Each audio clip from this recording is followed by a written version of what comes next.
are live. Wonderful. Still getting used to doing the whole stream side of things, so I apologize. There will be a countdown and whatnot going forward. Once we get more used to it, like we will, I will fix that. So I need to change this to post Long Goodbye Hangout Livestream with SpiritVoices. And that'll be what it is for the time being. And obviously, as we get more used to these, or sometimes it'll just be me, sometimes it'll be myself and the wonderful SpiritVoices Lucy. Sometimes I'll have guests, but we'll be doing these more regular hangouts to read, to answer questions, a little bit of everything. The music you're hearing in the background right now, it comes from the Nobody YouTube channel, one of my favorite curated playlist channels. They don't make any money off what they do, so please check them out. And this particular playlist is the realization that each random passerby is living a life as vivid and as complex as your own, also known as Sonder. Now, I'm just going to wait for people to trickle in, and we will get started. But I hope everybody's doing well. I hope you're all having a great day. And it looks like Stephen Stevens is in, one of the OGs. And, of course, Miss Erica Claus missed the last stream. Yay! Mike VA, hello. I think with we had a little bit extra time to let everybody know, so hopefully more people will come in. Let's start with a thank you. Right now, the Long Goodbye has broken 2,000 views in 24 hours, which is good for a channel of my size. And we will have a little talk about sort of the subject matter and some of the responses, but we're gonna don't worry, gang, we're gonna keep it mostly light. We'll have a nice conversation about it, but if you know our vibe here, we are here to chill. We're not here to bring existential dread. We're not here to bring the mood down too much, even though it's a spooky channel. We're here to hang out, to yap, to tell some stories. We do have something Sturgeon adjacent lined up, and Lucy does not know what it is, which is great. And we will probably find something cringe as well. I think we're probably going to be streaming for probably no more than 2 hours. That's normally roughly what we try and aim for. If we could ever do a longer one, we will. But we're really grateful to have you all here. Hello to Ethan Nelson. Hello to Jackson Lumley. I hope you're all having a great start to your weekend. The week is behind us. We're still here. We're still alive. The sun is still rising. And we haven't been destroyed by the aliens just yet. I will also be changing the loop that we have in the background. So right now, this is a cut, just a standard intro-outro cut from, a Dusklight Radio stream. Let me know what you guys think. I do have the ending static piece, which is something that Sagorki made for us, which you'll see at the end of every Dusklight video with the empty chair. If you'd like that and you're happy with just that rather than the talking bar, let me know what you think. And we'll probably also do. Oh, we're apparently a little bit quiet. Okay, let me turn this up. Okay, let's see if that's any better. And we'll also be looking at doing. Hold on. Is that any better? I haven't changed my settings since the last time I streamed. Hopefully that's better. I'll turn myself up a little bit more as well. We'll also be doing a countdown, like a proper 15-minute countdown in between that, something like that. Hello to Earl. Hello. Lulu, how are you doing on this fine Saturday? I'm good. It is rare that I have a Saturday to do something like this.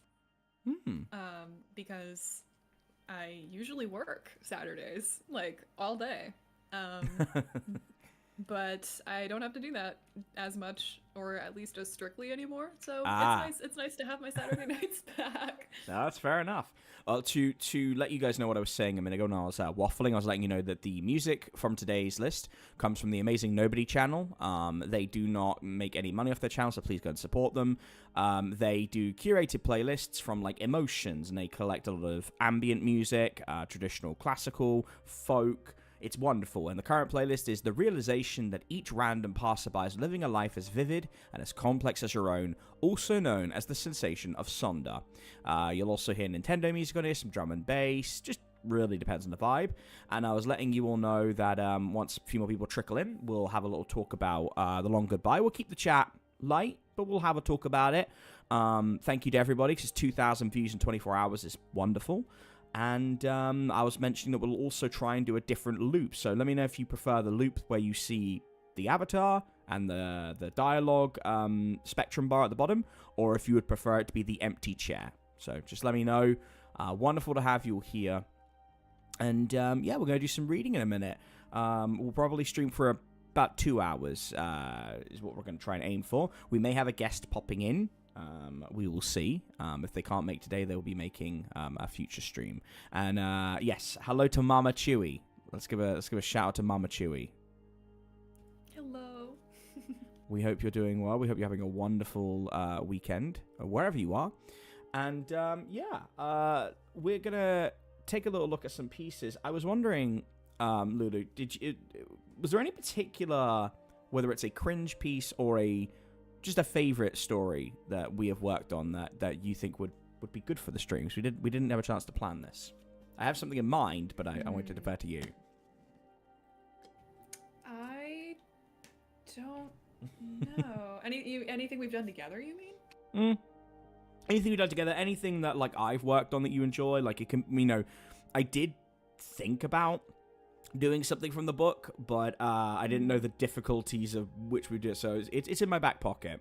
But beyond the book, like anything, whether it's like a traditional gothic horror or something of my catalog, whenever you think. And again, we'll open up to the chat as well if there's something you would like to hear us read. Yeah. I would love to hear that. We completely welcome that.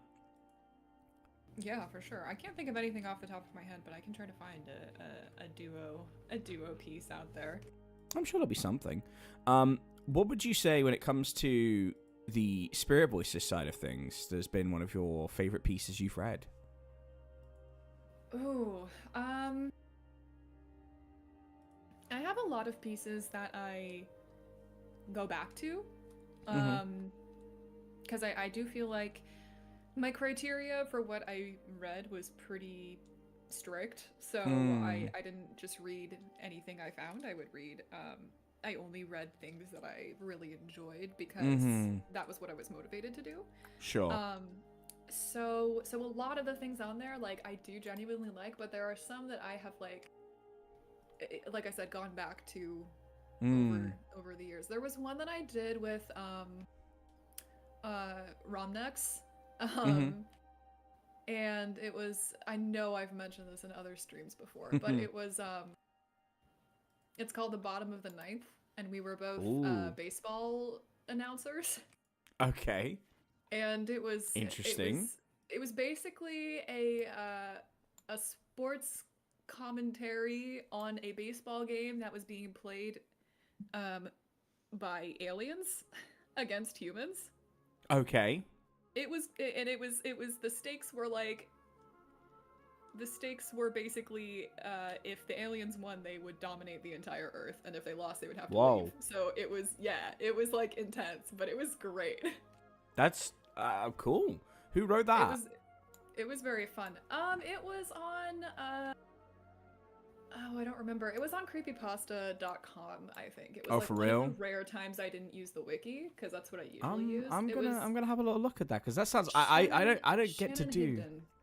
Okay, I don't get to do many. Oh yeah. I don't get to do many like of those typical style voices. Did you reach out to Shannon for this one, or is this under fair use? I did. I always, even if it was fair use, I always reached out. I always felt weird doing it without reaching out. So yeah, so I did talk to her. I think I actually had to like find some of the stories on these websites. I had to like hunt the author down a little bit. I think I like found a website or an email or something. Like, it wasn't easy to get, but it was very fun. I would I loved the story. I would love to do it, but I'm gonna read up on the I'm gonna read up on what they I'm gonna have to see whether they've got it on their author page. If they don't, then it would be a shame for me to do that, but we could always reach out to them, because it looks like so much fun, even if it's like not a great story. Like, I love stuff like that, but yeah, like there's nothing I see what you mean. There's nothing on them on the page. Yeah, I know. No, it was. I can't even remember how I contacted them, like in the excuse end. me. But okay. This was a while ago, I assume. Yes, it was 4 years ago. Which okay. is wild. I'm gonna just check something that I really hope is not true. If you give me a moment here, because the first thing that comes up when I put in Shannon Higdon is obituary. Oh no, that's not great, and I'm sure that is not the same person, but I'm just looking up some basic information. Yeah, I would certainly hope not. Yeah, I'm not too sure.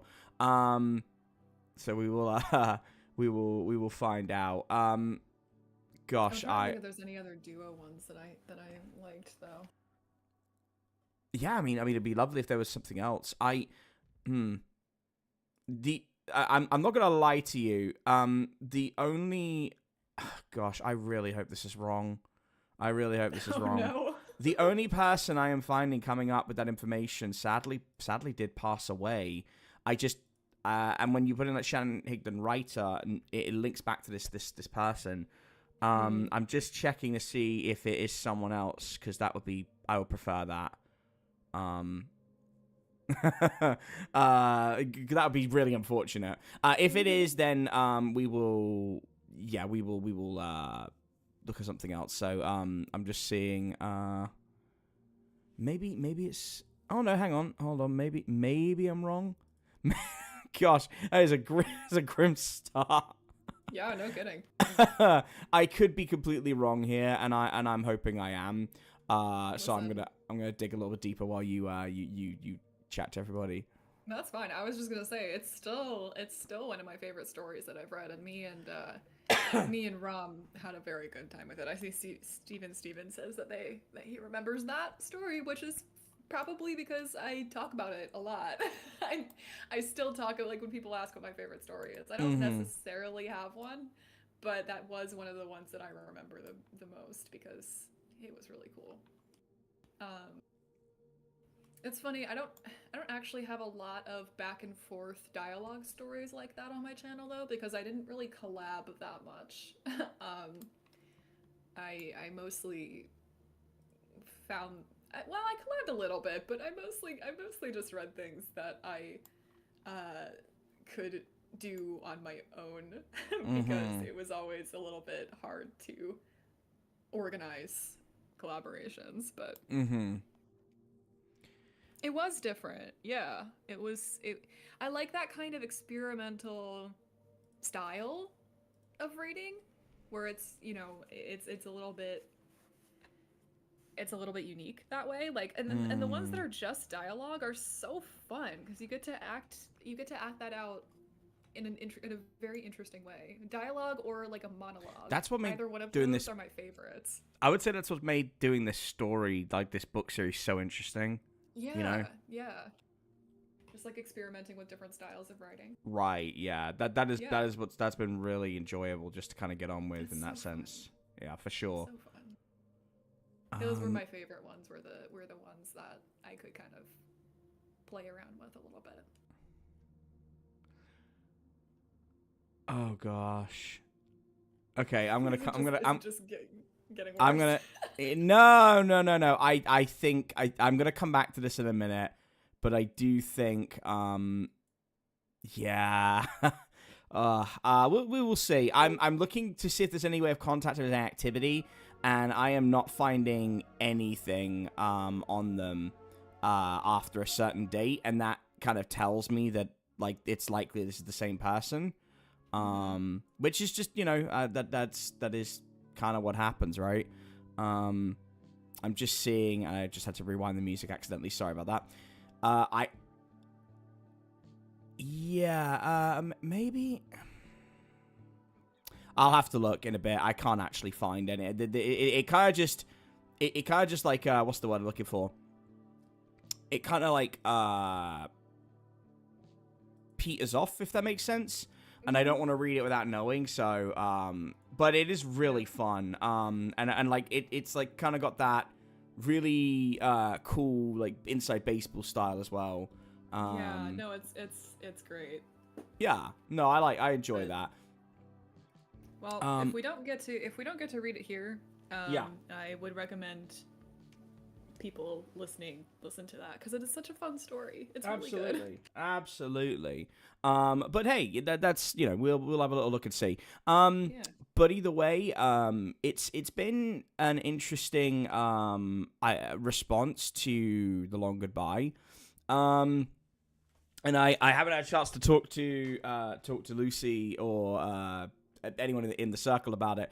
And I'm not gonna go too particular into it. Like, I want to keep it like positive. Most people have had a very positive reaction.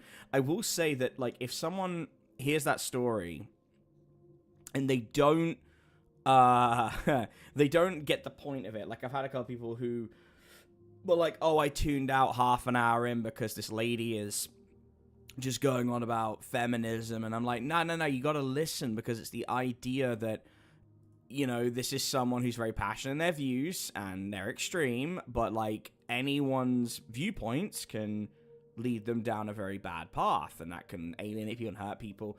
And I think the lesson I take from this story being out there, and I knew this going in, and you and I have talked about this, is that you cannot, there are some people's minds you cannot change. You just can't. And that's okay. That is okay. I think my whole philosophy has and always will be that you can believe what you want to believe. That's what makes human beings beautiful and the variances. The buck stops at when those beliefs start hurting and infringing on the rights of other people who are just looking to survive. They're not looking to hurt anybody themselves, right? And one of the things I wanted to do with this stream today, and I think it's very important to just raise awareness for, is the Trevor Project. And I think a lot of people don't know about it, and obviously the whole stream isn't about this, but if you're here, you are a fan of my work. If you're here, you enjoy Sturgeon. If you're here, you've enjoyed the Bar series or the NFC or anything I've done, and you will know that the entire time I've done this, I have always had the same message. I have always maintained that horror can be a transformative property, just as it was with the Rocky Horror Picture Show nearly half a century back, just as it was with countless other stories in the horror community that deal with body changes, with strong female leads, with revenge fantasies, with liberation, with queerness, all these things. And I am, because of who I am, I'm not big on getting loud and shouty and aggressive, and right now I don't think that's what the world needs. At least, I don't think they need it in the way that perhaps it would get misconstrued. The worst thing you can do when you're not happy with something is, yell and scream and shout in a way that people can make fun of you for. You want to, be calm in the face of spite. And the reason the Trevor Project means a lot to me, and to Lucy and to Autumn, who we've got to give a shout out to Autumn. What an incredible performance on the Long Goodbye. I was talking with Autumn earlier, and they did a stream last night for the Trevor Project as well. It's a cause very deep to their heart. If you do anything from this stream, I would really encourage you, I've got it up in front of me, to just go and look at the Trevor Project's post-election message from CEO James Black. And if you have resources, if you have money to give, don't give it to me. Don't give it to Dusklight Radio. As lovely as that is to support me, at the very least, give it to the Trevor Project first. If you're looking to give me $10, give 5 to them, 5 to me, or 5 to us, whatever. Like, I would prefer go there. We should all, as people, whether you are a God-fearing person or an agnostic or irreligious like myself, we should all want to look after each other. That should never be a issue of politics or culture wars. We should all want to look after each other. Mm-hmm. When we see someone on the streets that is there through hard times, through addiction, through mental health, through lack of housing, through some of their own bad choices, our instinct should be to try and help, whether that's directly or indirectly. It should not be to move that person on, to reject them. And one of the most poignant things I was kind of talking with a friend was there's two kinds of radical thoughts on homelessness. And this relates to the Trevor Project, as I'll get to in a moment. One person will say, you know, because it is scary sometimes seeing someone who's not mentally well, who's not on the medication, who looks unclean, I get it, who will say, oh, I'll just leave them alone. Or they'll want to move them on somewhere, make it illegal to sleep where they are or whatever. And then there's someone else who says, well, why don't we just get them a house? And I think for our American audiences, it's worth noting that in Finland, they have almost completely eliminated homelessness by a thing called the Housing First policy. And by doing that, it has ensured that effectively there is no issues on that front. And the reason we talk about this with the Trevor Project is the number of homeless queer people and trans people, particularly minorities, particularly disabled, on the streets is only going up. And these are vulnerable people, oftentimes between the ages of 13 and 21. I don't have the statistics in front of me, but I think these are important things to talk about because we should all want to look after people. And I know that I've fallen on hard times myself, and I want people who hear my work to be entertained by it. I want them to be able to be distracted by the world around them when it's scary. Even though, obviously, with stuff at the Long Goodbye, it is in your face a little bit, and I always give that disclaimer. But I want people to feel safe and feel comfortable because the world is a scary, scary place. And yeah, I really hope people could check out the Trevor Project and just look at its message. And if you don't want to go for their message, there's other resources out there. And you guys know me. I've done many a stream, and I am not a very loud, very passionate, like, part of the community. I like my art to speak for itself. And there's other causes that mean a lot to me, but, you know, I want to make sure I'm using my platform for something. And I really felt bad. I had an ident for the Trevor Project. It didn't end up in the edit. I don't know why it didn't. So I really want to make sure that I mentioned it today. And you may not understand. You know, maybe you've got loved ones who are older, who are very religious, who don't understand the whole transgender thing because it's seeming to come out of nowhere. I would say you don't have to.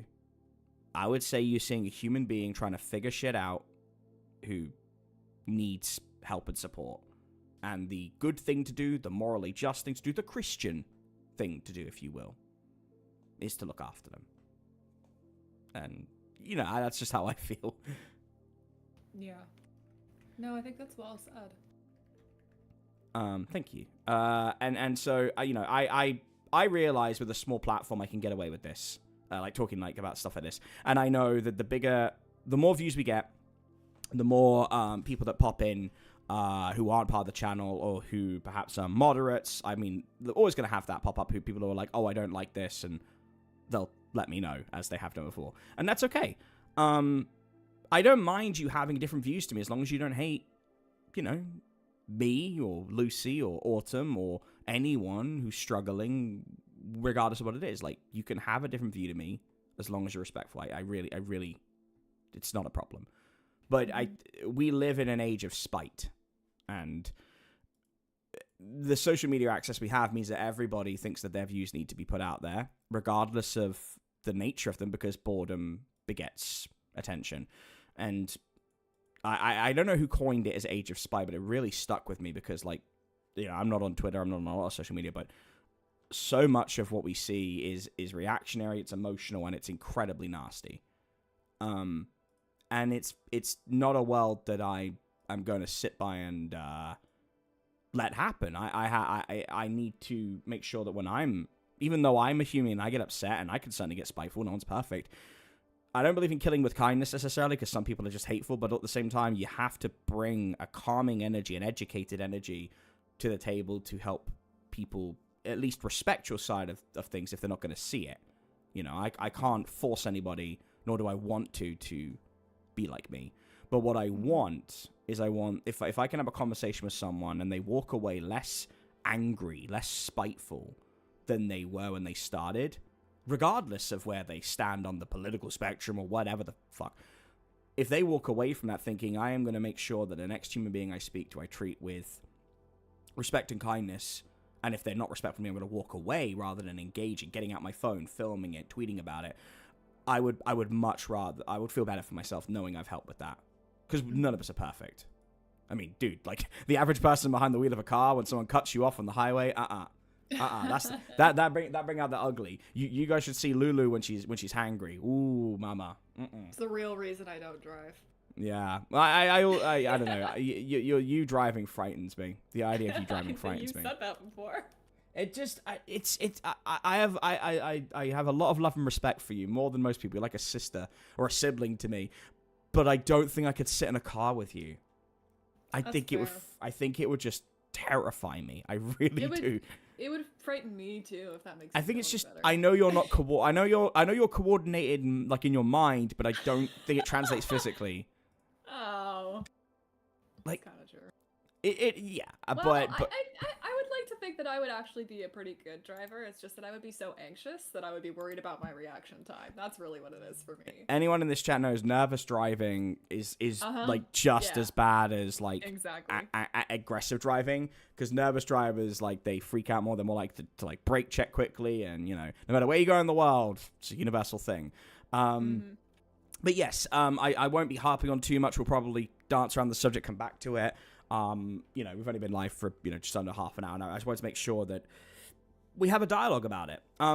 If any of you are looking to sort of just, I guess, like, with the world we're in now, and you're thinking about educating yourself further, there's a couple, videos I would recommend that are, to me, that were very helpful. There is a YouTuber who lives not far from me, called Jimmy the Giant.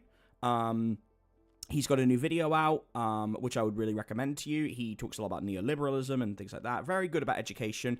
But I would also recommend you check out Horses. Michael Sorensen's a philosopher, and he does fascinating subject matter on sociology and people and the world we live in. So if you want to just dunk your head away from all of that, and you want to learn about witches in Iceland, he's really cool for that. You want to learn about Edgar Allan Poe's last days, he's really cool for that. And Talon, welcome, Talon. At Mike V. Then you have ones who drive like they are auditioning. Yeah, you do get people like that in the Fast and Furious. There are some. Yeah, I mean, there's a whole ego thing, I think, with driving as well, right? Like it's. I think it's just part of our monkey brains. Like, be the fastest one. Gotta be the fastest. Yeah. Gotta be the best. Like, dudes do not like it when they get cut off on the road, and not even from a safety point. Like, if someone. I don't know about America, but, if you're undertaken, if you're on the speeding up lane, the overtake lane, someone undertakes you, that's a big no-no here. Mm. And then if you go back and overtake them, they get offended, and then it's a pissing contest. Mm-hmm. It's just, it's just weird like that. Drive safe, Talon, while we're talking about driving home and whatnot. I'm gonna have a little look here. I mean, I was thinking about Shark Tank, Lulu, but I don't know. It might be a challenge to read out for our lovely audience. Yeah, it's good. With all the characters, it might be hard to keep track. We could do the Graves We Dig, I guess. That one. Yeah. That's a classic. I mean, I guess it depends on what vibe you're thinking. I mean. And also, what vibe you guys want? I mean, we'll obviously do a silly one. We're happy to do that, but I do need to read more Demi's Adventure, so could potentially get that down. And Monday, important for you guys. Monday we will be starting the new campaign. Same time as today's stream, and it will be every. At the moment, we're going to do Mondays and Wednesdays. So technically, I don't know how I'm going to manage this, because I won't be able to do Friday next week, but I'm going to try and do 3 times a week on streaming. So Monday, Wednesday, we do a 3-hour-ish, possibly more, stream for the new Monster of the Week campaign. And then you don't need to have checked out the other ones to enjoy that. You can come in completely blind. And then Fridays, when I'm not traveling for wrestling, will be a hangout live stream like this to catch up, chat, read some stories. I probably should go back on Twitch and do it, but I don't know. This just feels right to me. Mm-hmm. So yeah, I don't know. We'll see how long that lasts, but at least then I'm a bit more active. Pulls the channel up from the depths of Tartarus where it currently is. Get the activity going. The algorithm will will start favoring me. What's the analytics? They fucking hate me. Yeah, we'll see. So yeah, if you do like your D&D Monster Week, or you're just driving home from work, or you got some studying to go, or anything like that, and you just want to have like a nice little bi-weekly, double a week D&D session, it's just going to be there for you. So I did miss a message from Mysterica Claus. We have what I call Chain of Homeless Shelters in my area. They're all run by the same organization. They will turn you away if you're queen, pagan, and not a cookie-cutter Christian. Damn. It's infuriating that they are supported under the guise of Christianity, yet will abuse those of us that need shelter and make life harder to face. That's awful. That's what, that's what I'm talking about, right? This idea that, we need to do better. And we can. I really believe we can. I truly believe that. And I think I have to believe that. Yeah. It just takes, work to get there. It really does. It really does. Yeah. We will see. I mean, actionable change comes from within. So we will see how we get on. I think so. I do like Graves We Dig because it's just it's just two people. So you can always do a different Gale, and that'd be a bit spooky. Depends what you want, chat. It has. Chat, if you want a dim the lights classic gothic horror, if you haven't heard The Graves We Dig, it is the first part of this whole book. It is very Lovecraftian. It is my tribute to The Tomb by H.P. Lovecraft, and it's where this whole story begins. So if you've just heard The Long Goodbye and you're what the fuck's going on here, we've already done the first 3 chapters, but I'd be happy to do that one. We also could feasibly do chapter 3, The Wound of Golgotha. That's more of like an art history horror piece, but again, it's just 2 characters, technically speaking. We've got those 2, because I think, as much as I would want to do, I mean, I guess 7-7B, the Autopsy one, would be possible, right? Technically speaking, that would be doable. Yeah. Tough story, but it's doable. Right. Yeah, I mean, again, I feel possible. Like it's not impossible. I mean, we gotta have a little look, and then we'll figure out. We'll decide on something in the next few minutes, as people trickle in. But obviously, chat. Let us know. Pop a note in the chat. Let me know what you're thinking. And let's see. What do you think, Lucy? I don't know. It's been a while since we read either of those 2. I do remember doing it, but the Graves We Dig especially was so long ago. Mike VA has been looking at a blender for the last 5 minutes. Blender, the app, or the blender? Oh no, the actual blender. No, oh, okay. Like a blender. Yeah. Okay. For why? Are you just debating whether or not to use it?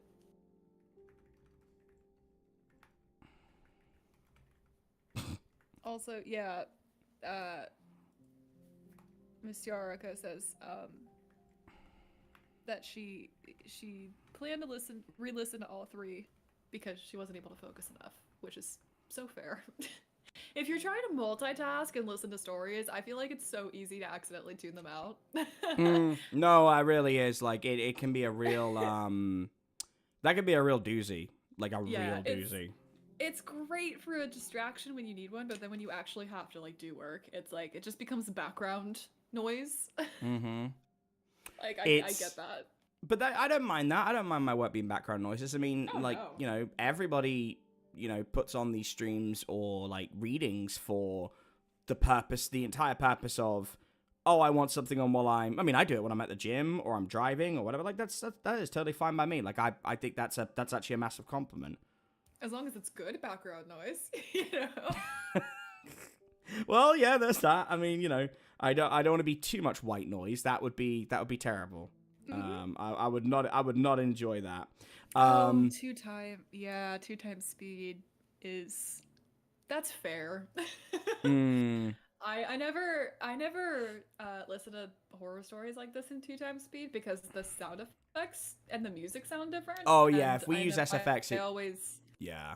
yeah, I always listen to those in one times, but I get that. I do listen to a lot of other things at a higher speed. Wait, I mean, it is weird though when you do SFX and then you have the speed up process. That can be a bit fucked. Yeah, no, yeah, it does. It doesn't sound the same. I don't know. I mean, you get the idea of what it's supposed to sound like, but it just doesn't hit the same. It doesn't hit the same. No, it could be a little bit disorienting almost, I think. You know? But yeah, we'll see if the number we can get the concurrencies up to 20, and then I think we'll figure one. We've got a few options right now, like in terms of our stories. So we'll lay them out for you, and maybe should we maybe start with the cringe one then? I don't know. But I'm gonna while you have a look, I'm gonna. I might have something. I might have to do Sonic EXE just because fucking why not? Oh God. So Mike says, okay, funny story. I drove an hour and a half for a self-contained ice cream maker. Bought it, and I'm trying to make up some ice cream mix for the night. Hey, I respect that. You know, gang, I'm gonna let you in on a. I don't know if this is a shameful thing. I don't think it is. So, all of you. Or well, I mean, you know how I am when it comes to like food desires. So I eat normally one meal every 24 hours. I'm terrible. I'm practicing intermittent fasting, and I'm bulking for wrestling at the moment. I'm training to get in the ring, and my diet fluctuates and stuff. But I will let y'all know this because I'm guessing all of you are Americans. So this pizza chain, Little Caesars, just came to the UK. It's been here for like a year or so, and there's only like 4 now. And neither of them are near me. I'm not going to say where I live, but they're not near me. They're a good hour and a half, give or take, maybe 2 hours. And I went and tried it when I was working a show near the London one, and really enjoyed it. I mean, the pizza itself, it's $5. You get what you pay for. But the crazy puffs, I was like, okay, this is sick. And I had this whole thing where I was like, you know what? I'm having a rough day. I'm going to go and eat something. So I drove my ass for 90 minutes to go and get a box of Crazy Puffs, which I think was $15 for 12 of them. They hate me because that's apparently a big order in this country. And I mean, it wasn't to eat all of them now. I had like 4 of them. And I'm saving them because the idea is, put them in my fridge, save them, have them every few days. But, yeah, like, I'm not judging you for the self-contained ice cream maker because, like, I would travel that far if the food is good enough, as is evident. So I don't think it's too judgmentally, but it is terrible at the same time. That's fair. There are a lot of things that I would do for good food if my mind and my heart are set on it. Unfortunately, I don't have a car, so I can't drive myself to do that. But also, I definitely have made some sacrifices in the name of good food. I mean, that's kind of it, though, right? Like, you have to kind of be willing to put yourself in the line of fire a little bit for good food. I did once walk an hour to get microwave popcorn because I really, really wanted some microwave popcorn, and the store was pretty far away from me. Really? I desperately wanted it. I wanted it so bad, and I was like, my mind will not be at peace until I have some microwave popcorn. So I walked a whole hour there and back to get microwave popcorn, and then I had it, and it was great. That is... It was worth it. So if you think that's bad... I mean, no, I'm not... It's not that it's bad, just like...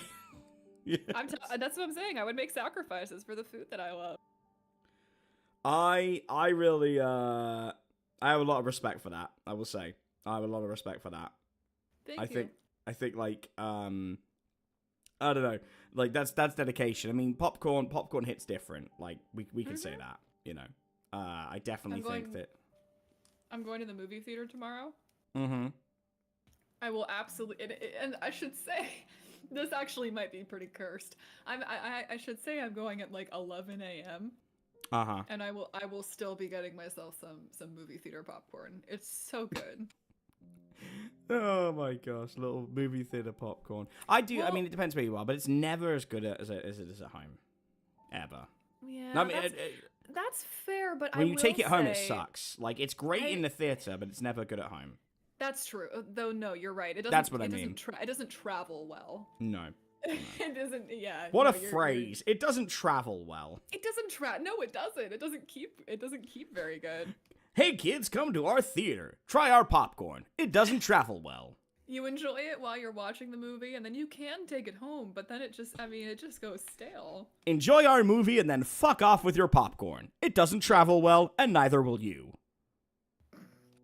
I mean, AMC, we're going bankrupt. Because Reddit bros told you to bet on us during the pandemic. Yeah. Sounds like a Family Guy sketch when I do it like that. I agree, Mike VA. He said they have to put something in the butter to make it that good.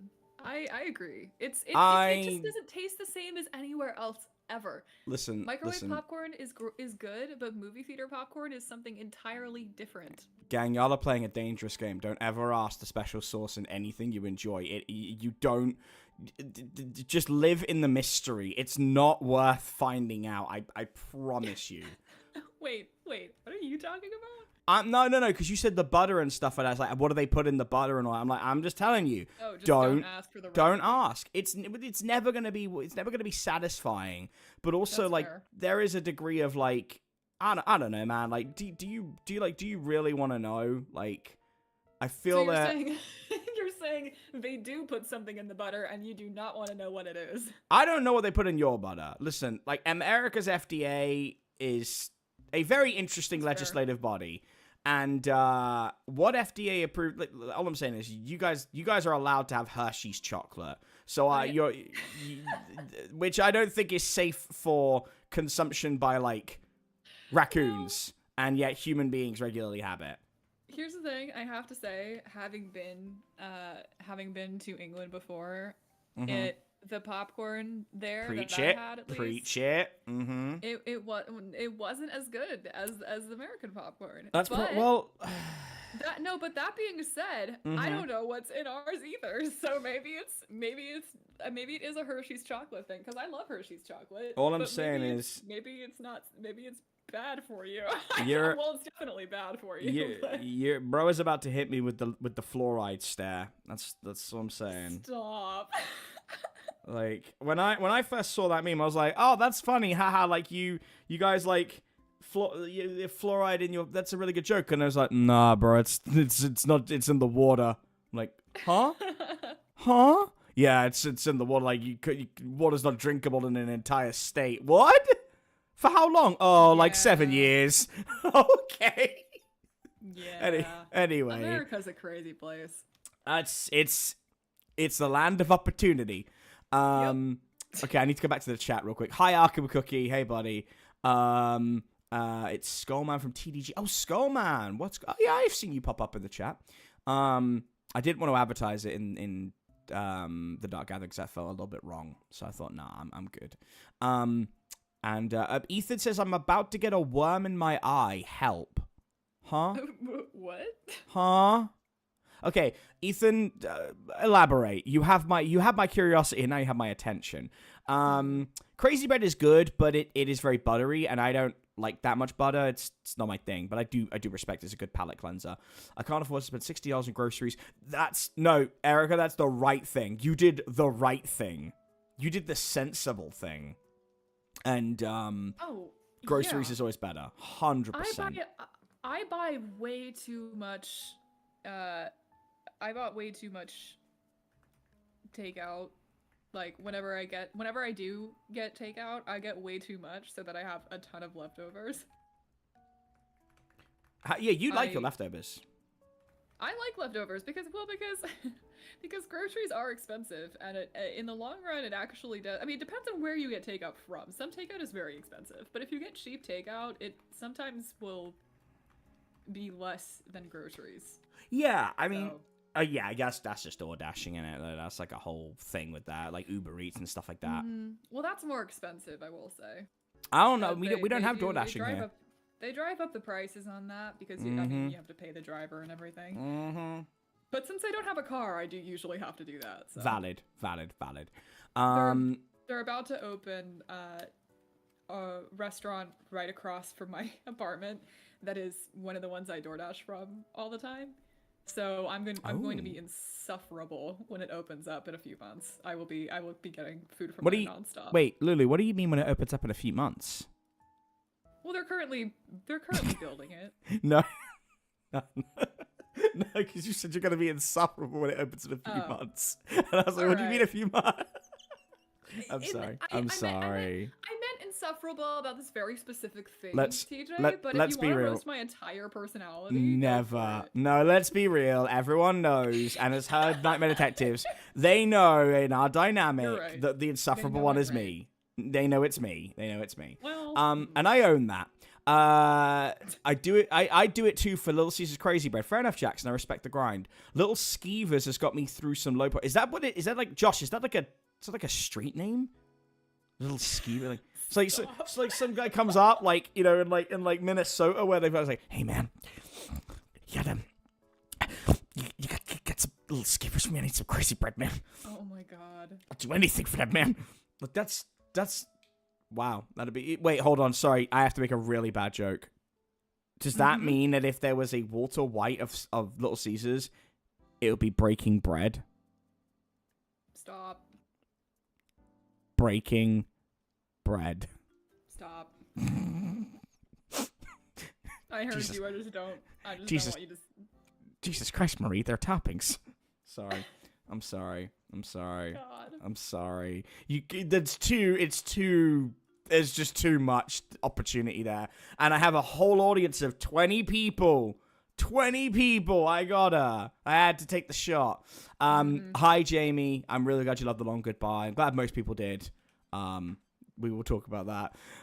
They have to put something in the bud to make it that good. Yap. Keeping the mystery there for the love of all that's holy, Mike. 100%. You think our stuff is sketchy now? Just wait half a year. Oh, I'm waiting with bated breath, Josh. You have no idea. I got a fresh 2025 bingo card, and I ain't sharing it until it's nearly filled out. But I'm gonna be like Nostradamus next year. It's gonna be good. You know what I miss from Europe? Cola Light and Pepsi Light. What? We have Cola Light? Do you mean Diet Coca-Cola? Erica? No, surely not because we have that. But we call it Coke Diet. I don't think we have. So unless you literally mean Europe, Erica, because like I love Europe. Mm-hmm. We ain't Europeans, but Germany. Germany. Yeah, I didn't know that. And Brötchen fresh from the oven with Nutella. That is true. Schnitzel is also good. Any of you out there looking to expand your palate, try Schnitzel. It's really fucking nice. Talon, I'm eating Hershey chocolate out of the bottle. Okay, I think eating chocolate sauce is different though. Like, I can concede that Hershey's sauce is fine. It's not as good as Nutella, but it's fine. But Hershey's chocolate... no. I can't. No. I love Hershey's chocolate, so I can't say anything. You are a candy fiend, though, to be fair. I am. I actually... You are. You are literally a candy fiend. I bought more candy today. It's sitting right in front of me, and I've been looking at it, debating on whether or not I should eat it. So... What did you get? And let chat decide whether you eat it or what you have. Oh, chat's gonna make fun of me. Well, then you get made fun of in the group chat, so what's changed? Well, that's true. Well, okay, so I don't know if people have seen the semi-viral Peelers gummies recently. What? Yeah, so they're gummies that have like an outer so there's two textures, and the outside of the gummy is a normal gummy texture, and then you peel that off, and inside there's like a softer gummy. There's a lot of them, but I got a banana one, and it's like you peel. It's literally just like you peel off a banana, and there's a different gummy banana inside. Huh. So that's what I have. I had peach ones before this, and I already ate them all because they were all really good. So Okay. I got a banana one today, and I've been looking at them because I just finished my dinner like 20 minutes ago. Yeah, but banana ain't for me. It ain't for me. But I understand. That's fair. Let's catch up on the chat. I miss Sierra Mist. Is that a kind of water? I don't know what it is. Oh. No. What is it? I ain't gonna say what I think it sounds like, but well, so here's the thing: is I don't really drink it. I think, and chat, correct me if I'm wrong. I think it's similar to like Sprite or Mountain Dew. It's like lemon lime, I think. So it's like Victor Mendoza's fucking drink, Squirt. Yeah. Chat. I guess I don't really. I need someone to explain who pitched Squirt and who kept it that name. Like I understand in the 70s it was a different time, but why did it stay that? I can't. Yeah, I don't know. No, I know it's not like Squirt's not Sprite, but like I just don't understand. Like it's incredible. It's just an incredible thing to know that this exists and it's advertised. And it's on. The thing is, I can't. England has its own one. All right, I'm just gonna say that. I don't like saying it. But if you know, England has a far worse one on its shelves, and someone manufactured and marketed it. But I will put it in a message because it's a word I don't particularly want to say on chat. That's fair. Oh, what? Look it up. I'm not kidding. And while you do that, let's catch up. I'm the knucklehead there playing Baldur's Gate 3. I'm also playing through, Ethan. I'm actually... I'm catching... I know you know this. Hold that thought. I'm catching up through Act 3 right now, and I'm finally finishing it. It's taken me a year because I didn't want the game to end. So I hope you're enjoying your time. Fair, they lost the trademark to a drag queen... Burn. Okay. Oh, hello and greets from Mrs. Chewy, Mama Chewy, and Papa Chewy. And Mama Chewy wants to know what the price of a Nightmare Detectives poster costs. So, we have had a conversation about merch. Nothing crazy right now. Still a small channel. Don't want to be... Like, my whole thing is I'm very cynical when it comes to... influencer, which I hate that word. Merchandise. If you get stuff from us, Nightmare Detectives or... Dusk Guide Radio, I want it to look cool. So it would be like, we've got a whole poster piece that Sagorki did. We want to put that out there. And I like, when it comes to shirts and hoodies, I like it to be busy. I don't want you to spend $25, $30 on, and no disrespect to anyone who does this, but like a basic ass shirt with a logo. Like I want you to get something cool. Writing on the sleeves, writing on the back. Like maybe do the whole Dusklight intro on the back of the shirt with my Everett's face, But a poster is something Lulu and I need to talk about anyway, so stand by, and I will let you know, hopefully in the next week or two. I'm hoping that we can kind of do a run of them. I would love to get them signed by everybody, but that is sadly going to be very difficult unless we do a tour. But Lulu and I will talk about it and we'll figure it out. I'm sure we could sort something. And NFC posters also been talked about, like, because the cover art for each of the books is like very dynamic. We have talked about it, and if we did NFC ones, we would need the wonderful Autumn Ivy to sign those. So it would be a case of, do I get a set of them that Autumn signs, and I do a separate set? I'm not sure, but we will figure it out, and I will come back to you, because we've talked about merch a few times. Like we wanted to get a mug that said, "We're not a polite group" on it, but we want to make sure it's something a little bit more dynamic like that. Okay, what else am I missing? Food is food. Jackson Lumley. Being Canadian, I reap the benefits of some English sweets being salty, so I get the good fucking chocolate. Jackson understands. I'm ripping on Hershey's, but you guys have Butterfingers and Reese's Pieces. I can't talk shit. I should stress, my only shit talking is Hershey's. Other than that, you guys are doing very well. Butterfinger is so good. Lulu is sending me we're exchanging care packages, because the one thing Lulu wants from here is cream eggs. And the one, and the thing I want is like Thin Mints and Little Debbie snacks and stuff and zebra cakes. So I will when they come, when we actually get around to it, I will do a live sort of review. Smarties are pretty incredible as well. Soda used to be sold. Squepper's grapefruit. Victor time traveled. No, I see. I don't mind the bread joke. I just don't want to be clip saying the word that I sent to Lucy because it's just not a good thing to have out of context. In a D&D game, I don't mind because I'm in the throes of passion with playing a game. But no. Don't like the wording on that. I am creatively stimulated. Is that better? Only a little. Oh, because I used the word stimulated? Well, I'm sorry. Stimming is... Listen. I have the tism. Stimming is a thing of mine, all right? Mm-hmm. It's my word. But, It's my word. That's our word. Terrible. Super boring. Yeah, I agree. Jamie, same thing. Is there any way we can find the Nightmare Detectives art that exists currently? Yes, it's on the community page. But I will re-upload it. I think you can save it from the community post. You should be able to, right? No, Maybe? I don't know. I'll have a look. Yeah, it should be. Yeah, the ice cream maker is chilling right now. So about 30-45 minutes. Mike, I need updates on this. I need to know the end result before the stream is over. Like, we've probably got another hour or so. Like, I need to know, my guy. I want to know how this saga ends. Because I'm really curious. By the way, Jamie will understand this, but like, because he just put in some slang from the Commonwealth about ranked. Something tastes rank. So like, a fun little educational rule for any of you who ever meet an Australian or go to Australia or an Australian comes to you: the best compliment you can get is that you're a sick cunt. Now, that's a very terrible word to Americans. I understand they don't like that word. My country, it's a pretty good word. In Australia, it's a bloody good, endearing word. And it is a way of showing off your love and appreciation for somebody. It is the best compliment you can give it. If an Aussie calls you a sick cunt, you are doing something very right.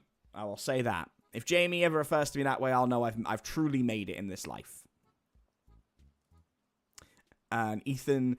My friend already has a girlfriend who is Australian, and she has already done so for me. I only talked to like 5 times. There you go. It's just a great form of endearment, and I am so here for it. Okay, chat. Like, let's have a little. Let's nail down what we're gonna fucking do. By the by, I've just been talking with Autumn, and if they're not able to make this stream, they are going to make a future stream. Because obviously we can't stream next Friday. But Autumn will be popping on for a stream in the next couple weeks. So you better fucking be here for it. So we'll probably do a live reading. We'll talk some shit. So I haven't hung out with Autumn in ages as well. So that's going to be great. What are we feeling? Lulu? Like, how do you want to, what do you want to do? I'm passing the ball to you. I don't like that though. I don't like making decisions. you know this of me. Well, it's a collaborative effort. Well, do you want to do a like okay, so if we're doing the chapters, what do we feel?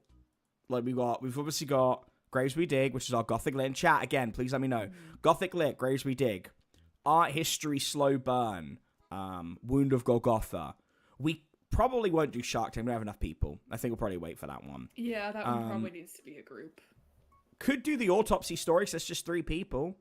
It is very dark, and it's very charged. If you liked The Long Goodbye, you'll like it. If you hated The Long Goodbye, you won't enjoy it.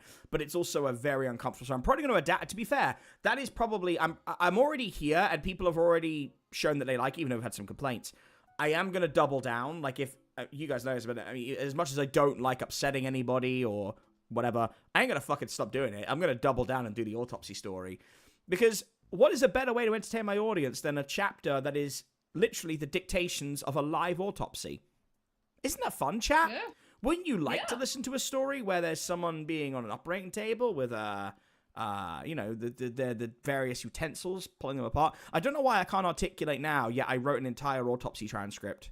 That's Wild. how it goes, isn't it? Yeah.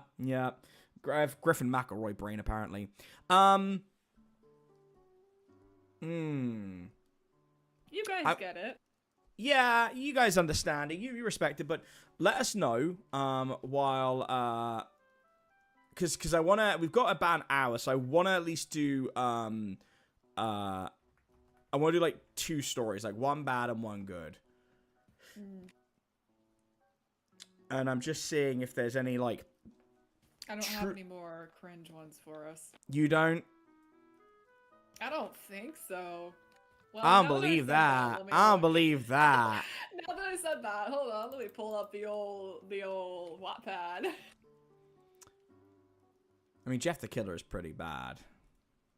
I don't know if I've even. I mean, I'm definitely familiar with those. I don't know if I've fully read them. It is kind of wild to me that you would have been like an actual child when they came out. Yeah, I did know about them when I was younger. Oh yeah, I mean, I was like 11 or 12. I was playing the Slenderman game, the Lost Pages Slenderman game. Anybody else? I think everyone. Know what I'm talking about? I mean, most people between the ages of, I guess, like, you know, like now, like 18 and 35 would have played it, right? It was massive. I mean, even I played it. Yeah. I would have been, I don't know, 18, I was like 11, 19? I think. Yeah. Huh. Yeah. It's got. I shouldn't have been allowed to play it, but it was fun. Yeah. Well, I think an entire generation of kids shouldn't have been allowed to be on the internet, but they're there. Yep. I'm trying to see. I think Sonic EXE would probably be the one that's like just because of how comically bad it is. It's been redone like a lot as well. But like, I mean, I have never like there's so much. I mean, obviously because it's Sonic, right? But there is so much deep lore surrounding this story. Like, it's kind of insane. Mm-hmm. I think like the really popular creepypastas, I feel like a lot of them aren't as good as the hype let us to think that they were. This is like probably it's like 25 minutes like for a bad story. It possibly is too long. Like, I don't know. Maybe. It could be. I do not in fact have anything, unfortunately. Really? Okay. I mean, I have longer form things, but I have nothing short, nor do I have anything horror. So, unless we want to read my Warrior Cats fanfiction. Come on, chat. I don't know. How do you feel about that? I don't know if I don't think our chat wants to hear. I mean, look, I'm not trying to. No, I don't want to say no. Everybody raise your hands. Raise your hands if you want to hear a Warrior Cats fanfiction. Go. We're gonna see no hands being raised. Written by a 10-year-old. Oh no! Oh no! People are leaving chat. That's crazy. everybody just leaves. Then it's just a call with you and I. That's the. See, yeah. Then it's just us. My frontal lobe is already burnt out. How long is it? How long is it? How long is it? Arkham Cookie said, I don't know if I want to make fun of a 10-year-old. Yes, you do, Arkham. Yes, you do. Yes, you do. I give you permission. It was me. It was me. You could make fun of me. All right. I can take it. All right. Yeah. What? How long is it? I don't know. Hold on. Well, see, here's the thing, right? Uh-huh. I wrote this on an unconventional platform. Prefacing this is not doing any favors. I really don't think that's helping you. It's on Instagram. Ooh, so, all right. Well, Mrs. Chewy has just requested it, so I cannot say no to such a wonderful lady. So, Oh no. Okay. Well, then now we have to. All right, but what I need, okay, chat. What I need from you guys is, if we're gonna do that, do you want to hear as afterwards the graves we dig or the autopsy of patient 77B? So they're around the same length, and it will take the majority of the stream. The autopsy story, again, fair warning, it's obviously no sound effects now. I'll be recording it because I'm going to put it out like maybe next week, maybe a week after, or the graves we did, because I'm also going to record that. So it doesn't make a difference to me. Obviously, you haven't heard the fifth. This is the 5th chapter, comes right after Long Goodbye, or we can do our version of the graves we dig, which is my Lovecraftian one. So you need to let us know. So I'll chat in a minute. So I'm gonna need you to send this to me. Spirit Voices. Guys, I'm not gonna lie. I'm just skimming over it right now. It starts off real dark. I mean, it can't be much darker than the cat that killed its harem of 2 girls that really wanted him. I forgot about that already. No, I mean there is still cat. What was going on in your mind at the time? Was there a girl at school who really didn't like you and like tried to take your cat or something? No, I don't think so. It's just I don't know. All right, I'm just saying that there is death in the very beginning of it. I mean, that's fine. So, Lulu, I gotta tell you something, Chief. This is a channel where people come in to listen to some pretty horrifying things. So, you know, I think they'll be cool. Dead Bodies sign me up. Fucking Ethan. 25 minutes of you two goofing off and reading a cheesy story isn't long enough. No, that's true. We will, for our, dude, we've got some plans for 10,000 subs. And I gotta talk to Lucy about them, but when we're getting close to that anyway. Obviously, you know, Hotel Inertia, that'll be next year, but I want to do like a stream marathon, and we'll be doing a few things. I've got some guests and whatnot in mind, and one of them, one of the stream marathons we'll do is we'll do like 2-3 hours of bad, like really bad story readings. I will promise that to you right now. Once we hit 10,000, but we also need at least 30 concurrent viewers for that. Because I know that they're there. I know that the whole reason we're only getting, and I say only, but we're getting like 20 or something, is because like the channel is, I keep forgetting to post, basically. Okay, I've read Harry Potter fanfic and wrote a poem called Dust Bunny Funeral. Tell me more, please. Oh yeah, I want to know about that. And Dust Bunny Funeral is wild. Ice Cream Maker is on. All right, we've got the Ice Cream Maker on. We are here. All right, okay, right. Send this over, and we're gonna change the Animal Crossing music because I think that's a little bit too much cognitive dissonance, and it will be a little bit strange, like emotionally. So let's put on some Lovecraftian music, because why not? And I think so. Everyone's saying they want 77B. Which I'm down for. I mean, I've got to record it. Like, obviously, you will see half the process, and then, you know, it'll be the next couple of weeks. So you'll have a chance to forget about it and whatnot. Okay. Guys, this is gonna be. Which one? There are lots. There are many. Yeah. If you go down to the very bottom, I think that's the beginning. These thumbnails are going to be the end of me. Yeah, I know. So do I have to do this? Do I have to scroll through the posts to do this? That's the thing, right? So, so they're in the comments right now. Oh no! Oh, I've just seen. And it's just, yeah. All right. What are you reading it? Now I need to chat. Just give me 1 second. I need to quickly message Lulu about something. Lulu, the floor is yours. Oh. Wait, I think I know what you're about to message me. and it's yeah. Guys, this I sort of almost regret suggesting this as an alternative, but it's fine. Okay. Don't worry about it. Okay. All right. Okay. I was just like, my all-seeing trans eyes just went ding ding ding. We're good. Okay. All right. What a. All right. Okay. All right, gang.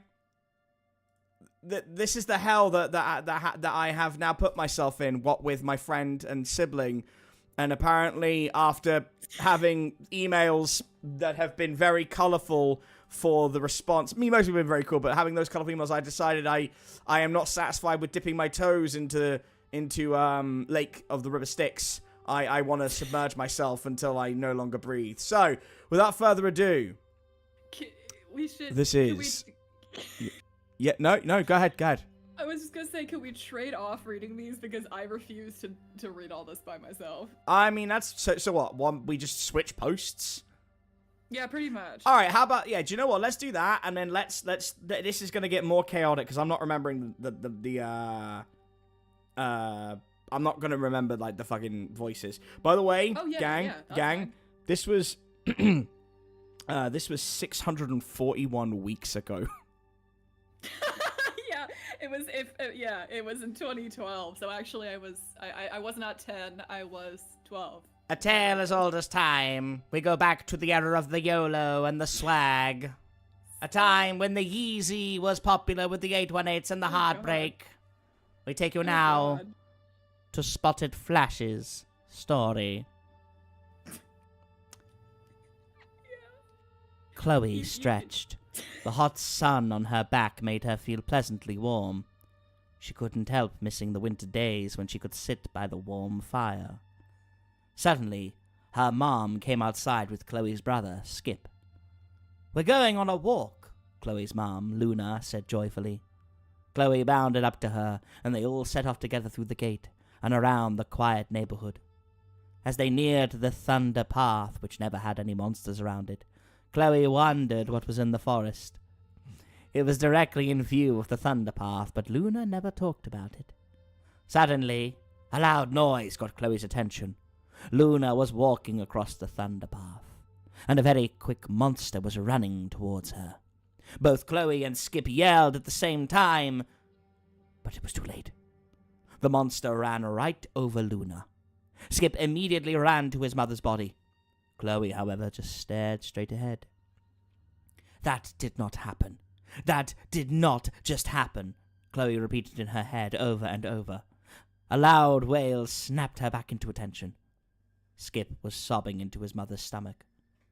Feeling the worst, Chloe ran to him and dragged him and Luna to the curve of the road so as not to be hit by either. To Chloe's horror, a trickle of blood was coming from her mouth, and her mother's stomach was not moving. Chloe let out a yowl of grief. Chloe saw a brown Tom peek over the fence curiously at her, but she didn't care. Luna, her one and only mother, was dead. Wow. Chapter 1 end. I would just like you all. I'd like you all to know that the top comment on that is just, okay. Is it really? Oh yeah, it is. That's so funny. All right, God, chat. If you as we read these, chat, if you have accent suggestions, throw them at me. So what I was going to say, I was going to ask the chat afterward, you know, if everybody knows what a thunder path is, but I didn't have to because I gave up on that at the end and just called it a road. So I didn't actually maintain the thunder path thing. So it's good. Everybody knows now. The floor is yours. Great. I don't know how to do a funny voice like that. I mean, that's fine. You could be the straight character. No! That's like the meanest thing you've ever said to me. I don't mean... Alright,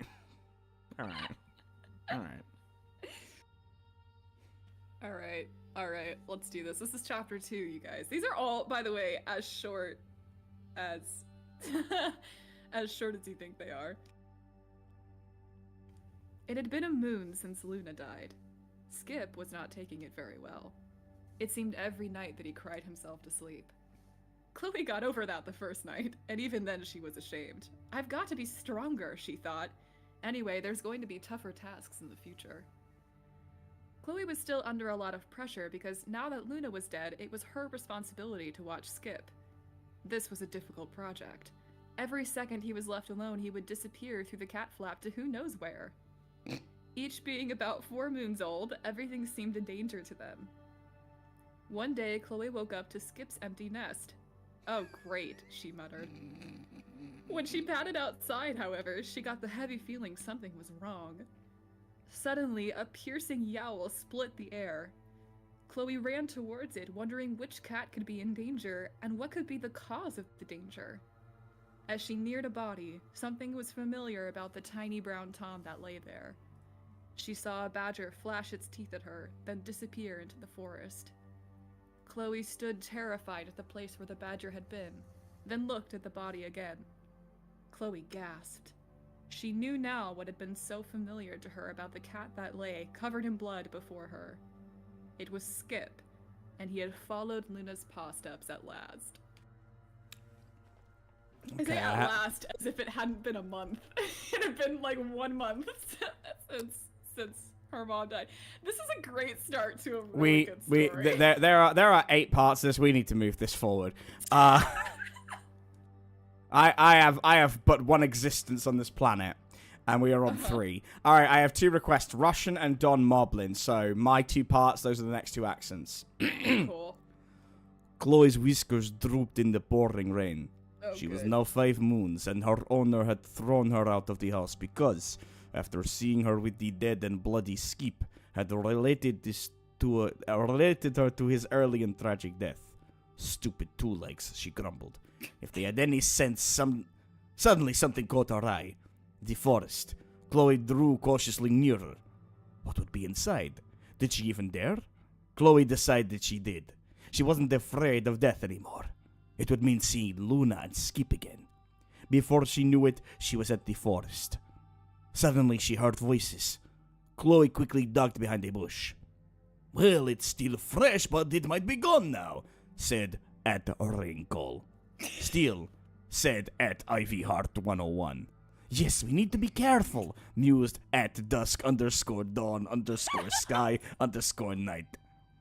Suddenly, a branch crackled somewhere in the distance. What was that? Whispered at Ivyheart101. I don't know, stammered Dapplepool. Suddenly, the bushes exploded to life as a badger burst out of the bushes. To Chloe's horror, she realized it was the same one that had killed Skip. 4 yowls pierced the air at the same time. Panicking, Chloe hastened to figure out what to do. Who were these cats? Should she give her position away and risk that they might notice she was eavesdropping? Suddenly, she thought of the bloody Skip. Chloe made up her mind. I will either join him or avenge his death, she thought fiercely. She gathered her courage and sprang into the battle, landing squarely on the badger's back. All right, gang, we're in the badger arc. On the manga, this is the badger arc. All right, everyone, this is the badger arc. You get ready. This is where shit gets real. This is the Shibuya arc of Spotlash's story. All right. All right, here we go. Chloe, after she got over the shock of her perfect aim, clawed at the badger's back with all her might. It hissed ferociously and tried to claw her back, but she was so tiny it could not reach her. At last, the badger rolled over. Chloe had to leap off before it squashed her. To her triumph, a large gash was now squirting blood from the place where she had clawed. The other cats fought as ferociously as her. Ivyheart delivered a nasty scratch to the muzzle. Raincall bruised its flank more than once, and and Dusk Dawn and Dapplepool together made a terrible gash in its underbelly, but the badger only seemed to have eyes for Chloe. Again and again she dodged scratches, bites, and flailing claws and retaliated. After a terrible bite in the shoulder, causing her to yowl in pain, she got furious. She leaped into the air and bit the badger's tail. This, along with all its other injuries, seemed enough for the badger. It started to run, and before Chloe could jump off its tail, it sent her flying, yowling right into a tree. Immediately, pain like fire spread all through her. She heard the badger's distant whimpers, running paw steps, voices yelling and yowling in fury, pain, or triumph. Then, everything went black. How many more of these are there? Drink every time I say yowl in this fucking story. No, I don't want our viewers to go to hospital. Yeah. All right, hold on. How many more parts are there? I think we're halfway through, right? Almost. No. Yeah, almost. One more, and then we're halfway through. I'm looking at the clock and I'm just like, this is just going. This is just all right, fine. You signed on to this. I can't. I've now got to do Don Moblin, the Moblin Goblin that everyone's meeting on Monday, and I've got to do an impression of someone else doing an impression of Don Moblin. This is gonna be all right. Okay, all right. I've never seen a kid do that. Never. God. And that badger was huge too.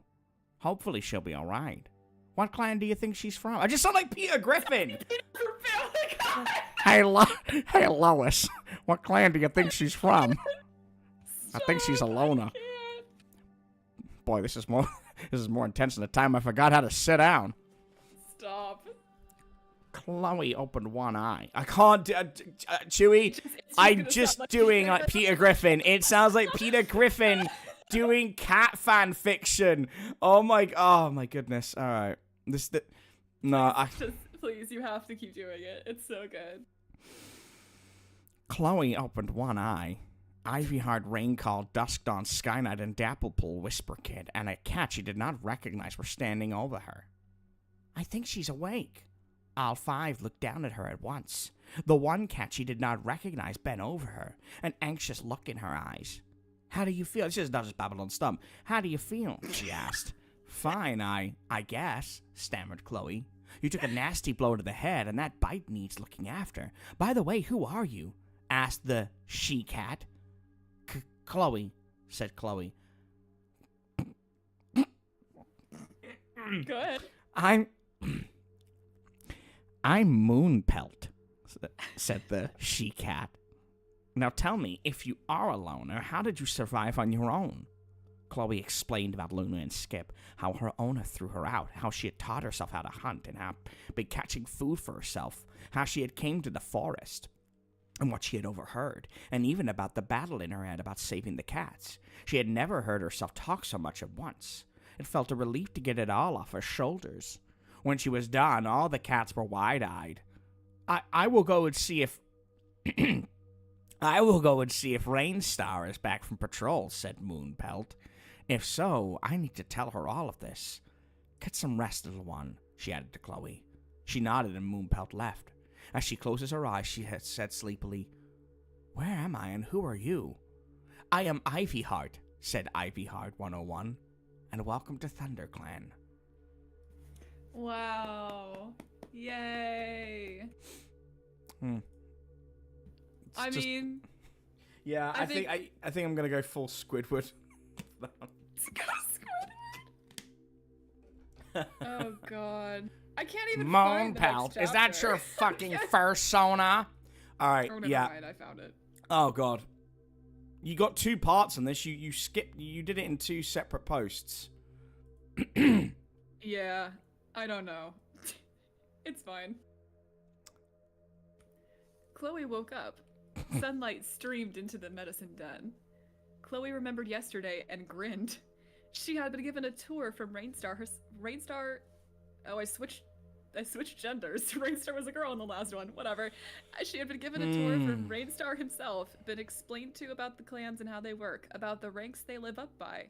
Apparently, she was still just a kit, to which she responded to unenthusiastically. The Warrior Code, Star Clan, and the Dark Forest. Lots of terminology in this one. The bite on her shoulder was still healing, so she couldn't go in the nursery yet, but thankfully she had made a friend. Whisper Kit seemed very enthusiastic to hear about her past. Oh my god. Let all cats old enough to catch their own prey please gather beneath the high rock. This call broke her thoughts. Come on, said Moonpelt, whom yesterday Chloe found out to be the medicine cat. What am I doing with my life? Technically, you can catch your own prey, she added, grinning at the confusion on her face. Chloe shrugged and patted after Moonpelt. Chloe saw many cats sitting beneath the high rock. Chloe was surprised of how many there were. Chloe? Rainstar said. Chloe looked up, confused. Why was Rainstar mentioning her? Come here. Chloe padded shyly to the high rock. Many cats were staring at her. Only the patrol that fought the Badger, Whisper Kid, and Moonpelt had met her before. 2 days ago, Rainstar announced, this kit helped drive a badger out of the clan. This sentence was welcomed by many gasps. Therefore, Rainstar continued, I for one believe she should be welcomed as a full member of ThunderClan, if she so chooses to be. She added hastily. I do, Chloe stammered. Then, until you receive your apprentice and warrior names, you shall be known as Spotted Kit. She nodded briskly. Meeting dismissed. I still have 12 people listening to this. This is what I'm doing in my life. This is my life now. Igor. Wait, hold on. Go full Igor. So you want me to read this like as Igor? As fucking Igor from Van Helsing? That's not, no, that would be, well, it's already gonna be terrible audio. Yeah. It's like, I can't because it will come out so wrong. Igor, Skeletor. Alright, okay. Because Skeletor is just Jericho Branch, but skeletal! Alright, fine. Oh, there's 2 parts in this one. Why did I do that? I don't know. Maybe the audience just really, really wanted more. Gosh. Yeah, I don't know. You did a. Yeah, I see. You did a. Yeah, you did a 2-part comment. Yeah. Okay. There's a typo with the first sentence as well. Oh, God. Spotted Paw crept through the underbrush. She and Whisperkit, just saying Whisperkit, not Paw, were made apprentices yesterday. She and her mentor, Demigod Rose, were hunting. She didn't have to practice. Living on her own, she had taught herself to hunt. She quickly climbed a tree as she smelled a robin. Just as she had hoped, its head was under its wing, completely unaware of its predator. Suddenly, it jerked its head upward and started flying away. Spotted Paw leaped high up in the air. It felt like she was flying. She caught the bird in one swipe, then landed on 4 paws. Wow, said Demigod Rose. How did you... Spotted Paw shook her head. Even she didn't know. Sometimes she did things that surprised even her. Finding the badger was one. Before she knew it, she was back at camp. Spotted Paw? It was Rainstar. Yes, stammered Spotted Paw, taken aback by being addressed by... I need to figure out a new voice. That is too much to keep up.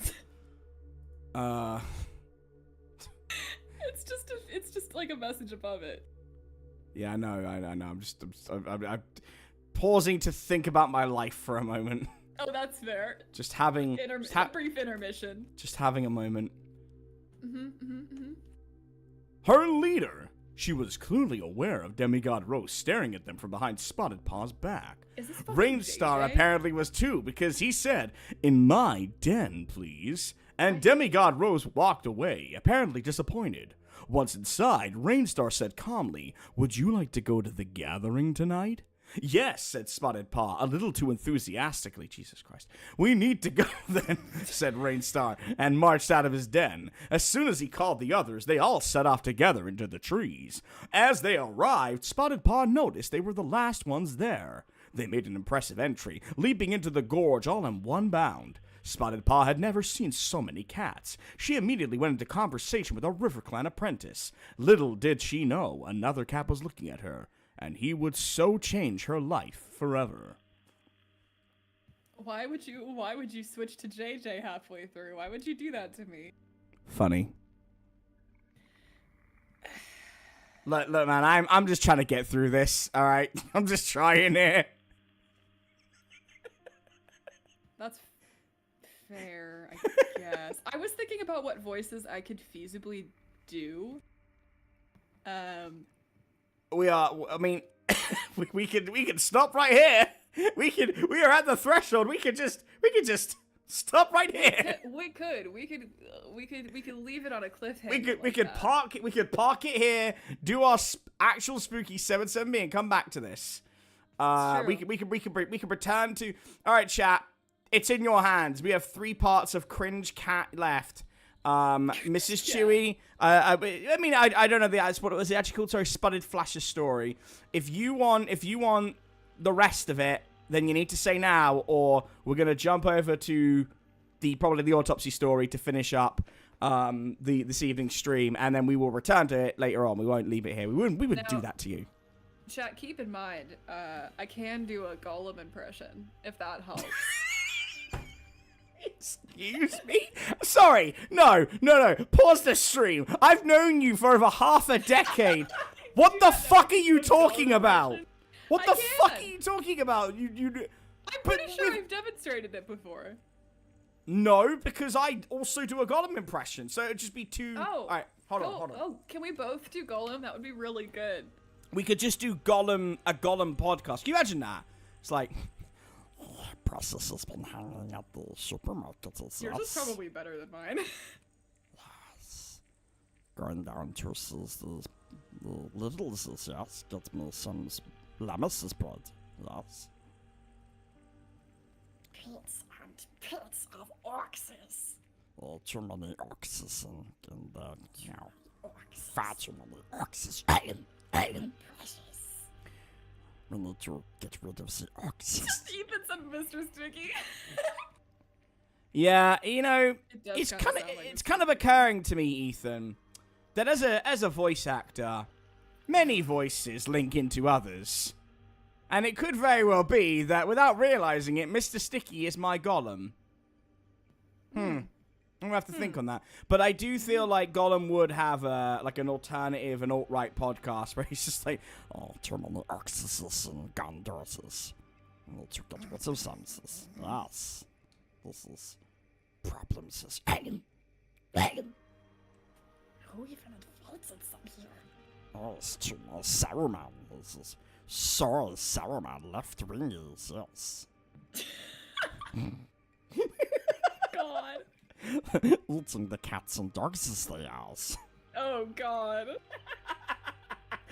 that's how we deal with existential dread. We just turn it into a bit.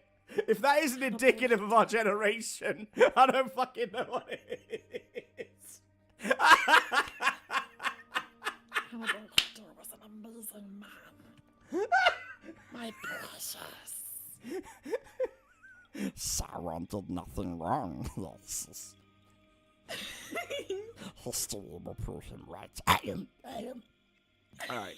Pretty good. All right. No, am I actually reading this as Gollum? Because that's going to take... I don't think I could keep it up for this whole I was thing. gonna say, I actually am not. I know I said that I could, but I don't know if I can maintain it. For an entire paragraph. Yeah, my brain went to do a Lucy impression, but that just seems mean. Well. That just seems excessive. We are all right. You know what? Chat has asked us to carry on. We'll finish it off before we do All right. at least some of the autopsy. We're all I'll give you a along preview. for the ride, you guys. All right. I know what voice I'm gonna do. Okay. Okay.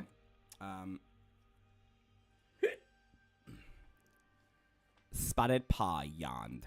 I was literally How- gonna fucking. I'm so mad. I was literally gonna do that next time. Excuse me. Oh my god. Moon Palatine speaking. Thank you. Her dreams had been filled with a mysterious cat. Fuck. She had had these dreams ever since the night of the last gathering. Spotted Paw was starting to get worried. Were these dreams from StarClan? She thought miserably. Although, there was something in those amber eyes. What am I thinking? She thought wildly. Maybe I need some fresh air. She padded out of the apprentice den. Then she noticed Rainstar, deep into conversation with the deputy, Riverheart. They were the only ones in the clearing. Quickly, Spotted Paw dove behind a bush. I don't know who would, though, she heard Rainstar say.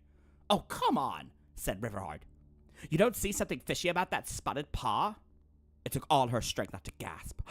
No, I don't, said Rainstar coldly. Well, if the prophecy said someone would betray the clan, I don't see why... You're missing an important part of the prophecy, interrupted Rainstar. It also said he/she/they would realize their mistake. That won't matter if the whole Shadow Clan is attacking us, retorted Riverheart. You think they would just retreat because one cat said, oh, I don't think we're doing the right thing? Rainstar, I think we should seriously consider... Consider what? Rainstar asked. I think we should consider... Riverheart sighed. I know it is against what you believe in, Rainstar, but I think we should consider kicking Spotted Paw out of the clan before it's too late. Rainstar hesitated. I will ask her tomorrow, she said. Then we shall see. And with that, she turned around and disappeared into her den.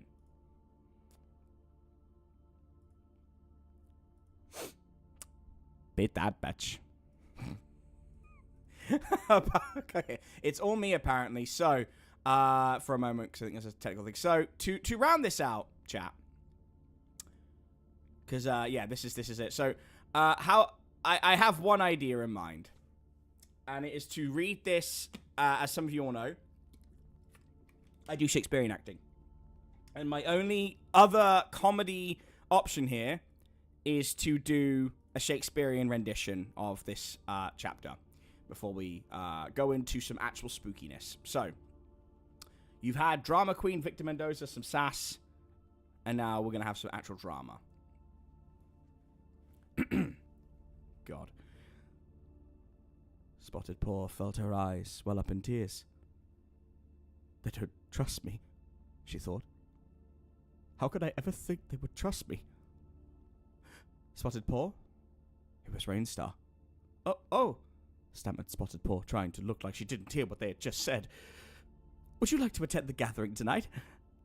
Spotted Paw nodded coldly. So this is what they're doing, she thought. Investigating my behavior at the gathering. Well, they're going to be disappointed. And she stormed away. She was at the gathering. She was talking to Witherpaw of Wind Clan when she saw him, the cat in her dreams. She stared for a second, then went back to talking to Witherpaw. She knew he was staring at her. The leaders began talking. Most of Spotted Paw's attention was on the cat. Until Vinestar said, "And we have a new apprentice, Blackpaw." He flicked his tail towards the cat. When Rainstar spoke, he said, "We have a new apprentice as well, Spotted Paw."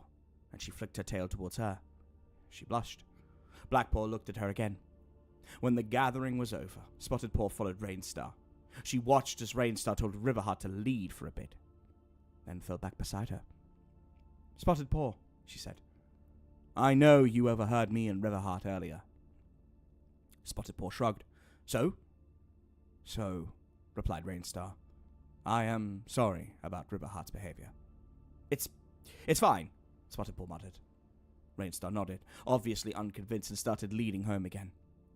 Spotted Paw thought about what Rainstar just told her. She wondered if she still trusted her, or even liked her. But one thing was still bugging her the most. How did Rainstar know? This was it. Blackpaw was walking to ThunderClan. Well, Rainstar padded out of his den. "We found this rat spying on our clan," hissed Ivyheart. Rainstar nodded. She beckoned Blackpaw with her tail to follow her. They both padded into her den. What the furballs was that all about?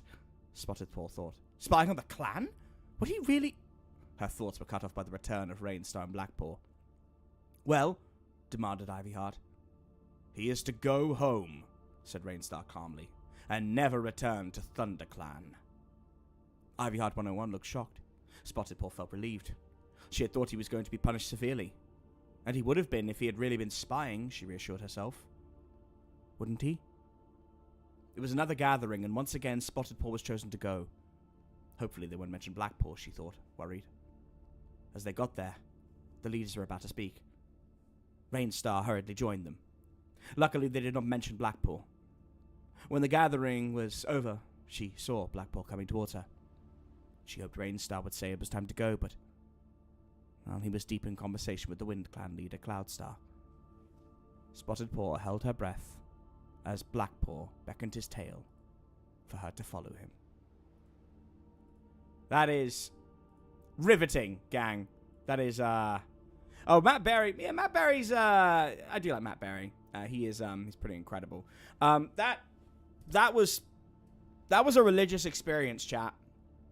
I'm a different person now to, when I started that. I am no longer, I'm no longer the same person. That's wild. Okay.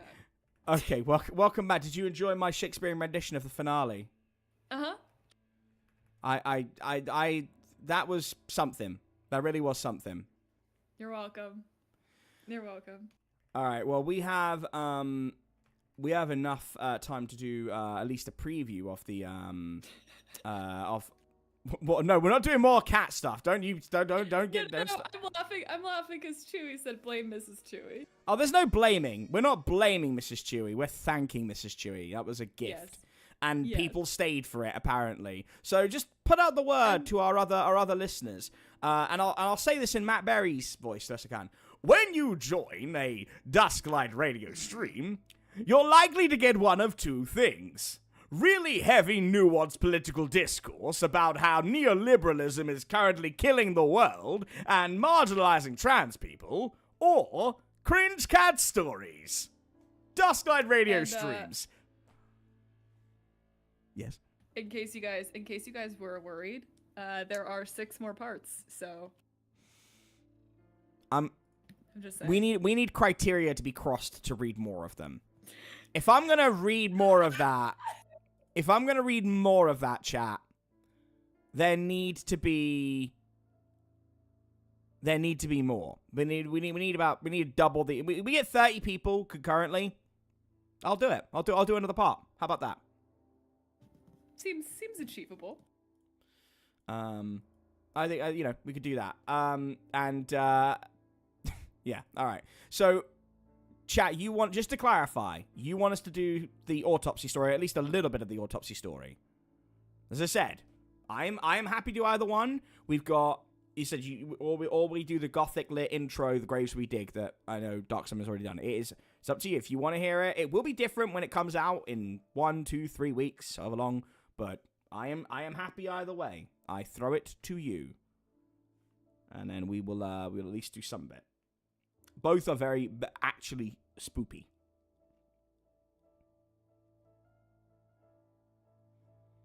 So see what chat says. Are you reading through more of your story? No. I'm reading the chat. Ethan says, so do we need to find more of these types of stories in the interwebs? Are you talking about my story or because yeah, go for it.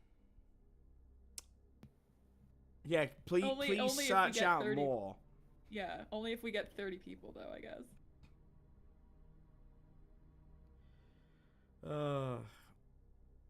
The autopsy one is coming out. No, it's coming out on my channel. The autopsy one will be on my channel, not Somnium's. Somnium is doing the play, which is chapter 6. If that helps. But I don't know. Lily, what do you think? So my instincts is saying autopsy story.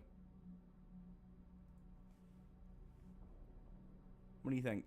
I mean, I believe that was the one that people wanted to hear before. Okay.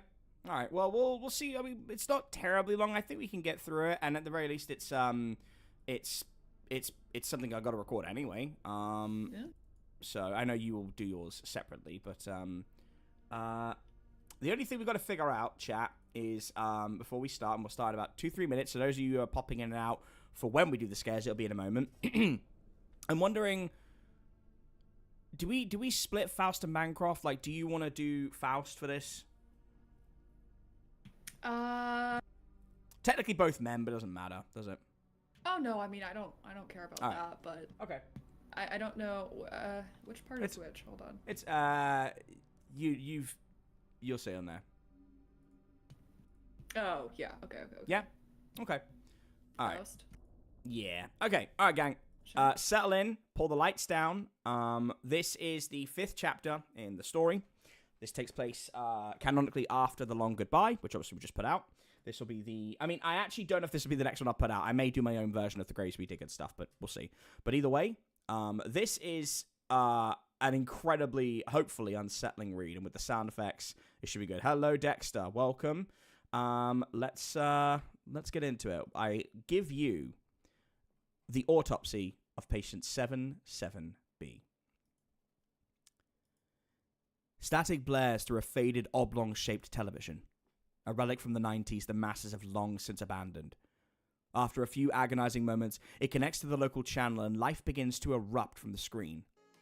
Pixels hurry to form vibrant colors and all-too-perfect teeth. A trained voice bleats out the usual dreck of the media's introductory platitudes. This is a special news bulletin from the Sturgeon Nexus, your #1 source for news, covering Angleron, Menosha County, Dondella, and of course, Sturgeon Central. Your anchors, J.J. Watson and Trisha Hill. The man, unsettling in his porcelain skin with no visible blemishes and pillar-structured teeth, bears them at the screen with an almost knowing hunger before his dead eyes flick to life as if someone flipped his proverbial switch, speaking clearly and concisely as TV people often do. We apologize for interrupting your local broadcast, but there has been a crucial update in the ongoing Andlion case. Moments ago, investigators confirmed the identification of 3 missing Jane or John Does. They were found in a mass grave 3 miles from the Dondella Cemetery, where they had been suspected to have ended up. Further details were not made public at this time, but senior investigators did promise there would be updates once the inquest had been concluded. All 3 bodies are now with the senior coroner in Dondella County. The woman chimes in, visible disgust and distress riddling her pristine features. Not a single skin cell out of place or bereft of defects. No, they wouldn't allow that on the camera. She has to look even better than him, so the producers say. Investigators were able to confirm these were victims of the antlion based on missing flesh, organs, and their shared admittance to the increasingly scrutinized Inner Sanctum Therapeutic Services, a place where those with specific mental infirmities and disorders were admitted for extended stays. While the methods used are largely kept private, information has leaked out that has both locals and legislators concerned. Some lobbyists advocate that there is, quote, more fixing to be done, and that these methods do not go far enough. But for the time being, their doors are firmly closed following a series of mishaps culminating in the mental collapse of their director, Professor Luann Coleman. Investigators have promised to provide updates on the identities of the victims, as well as information to the families still waiting for their loved ones who have yet to come home. The man smiles, something hungry hiding behind his omnivorous lips.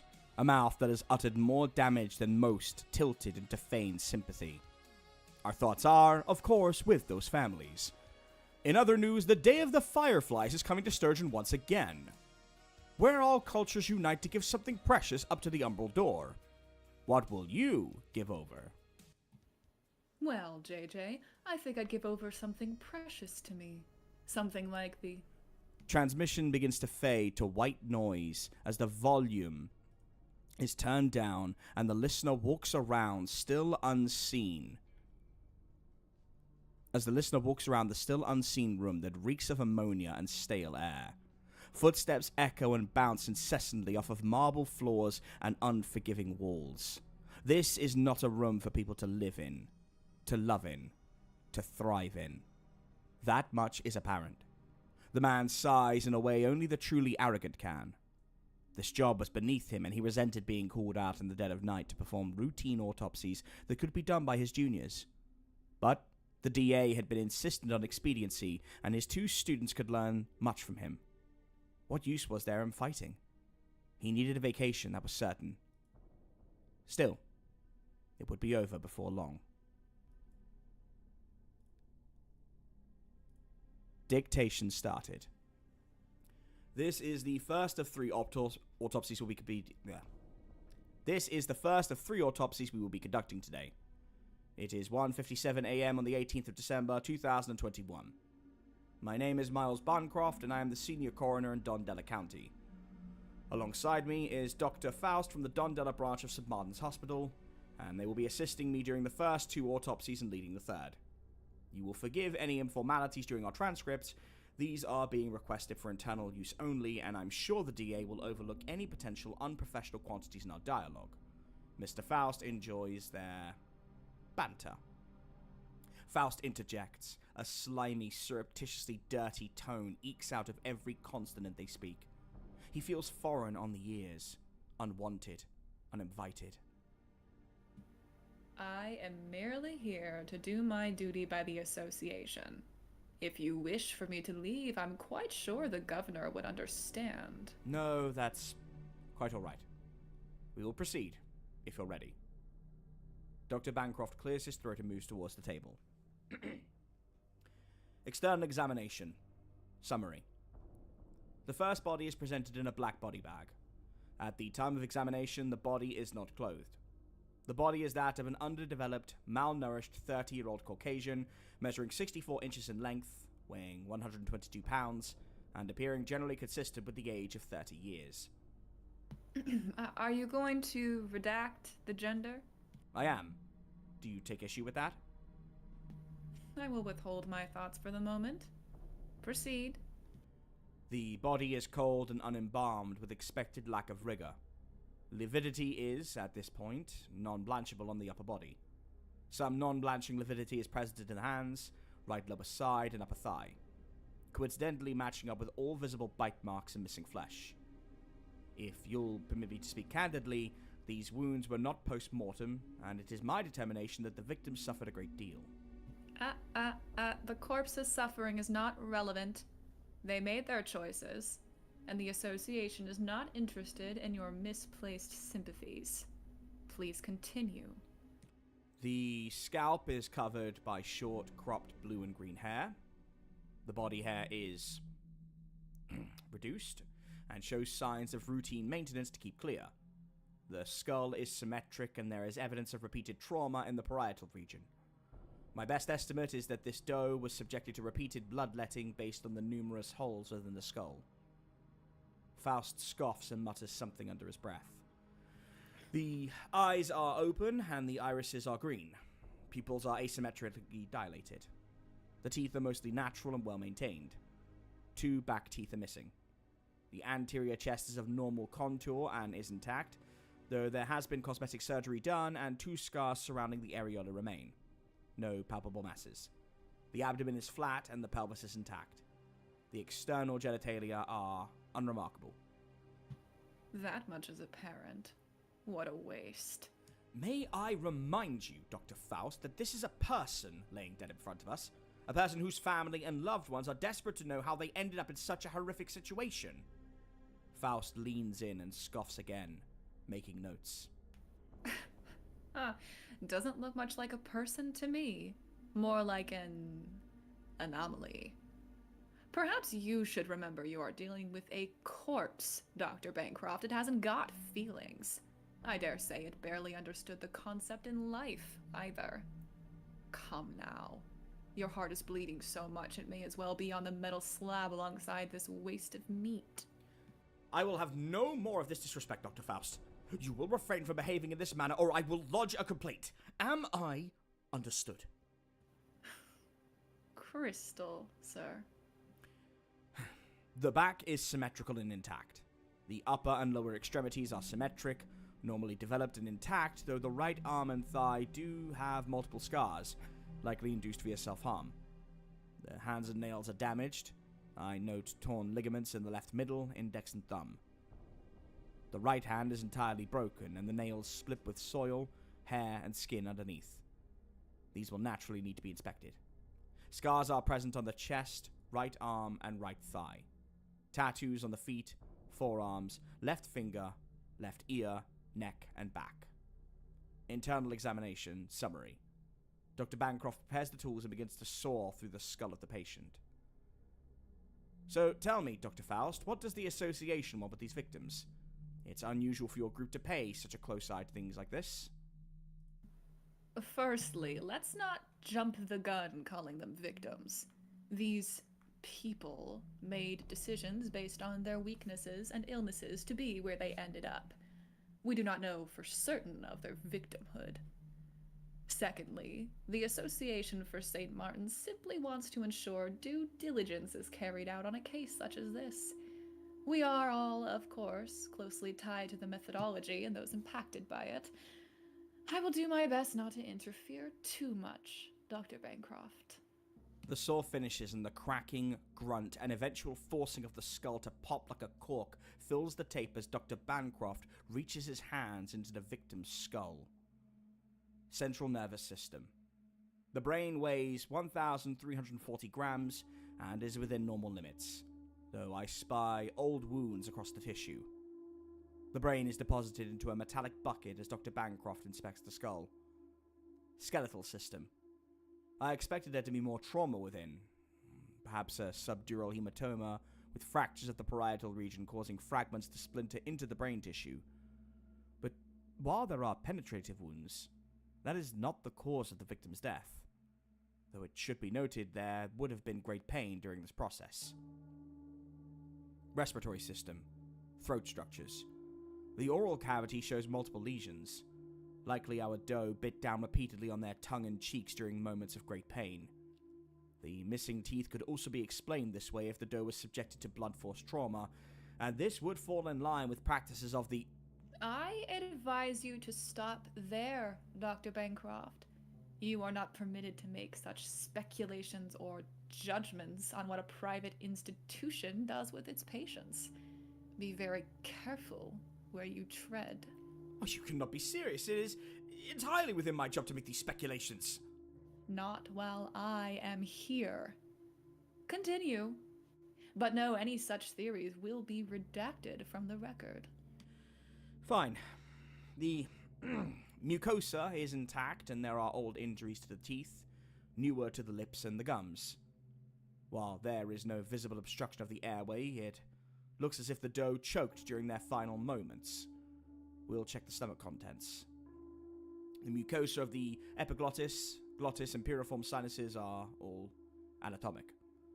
The trachea and major bronchi, however, seem unusual. The sounds of a mucus-like substance being pulled and then deposited into the bucket can be heard with a thick slop.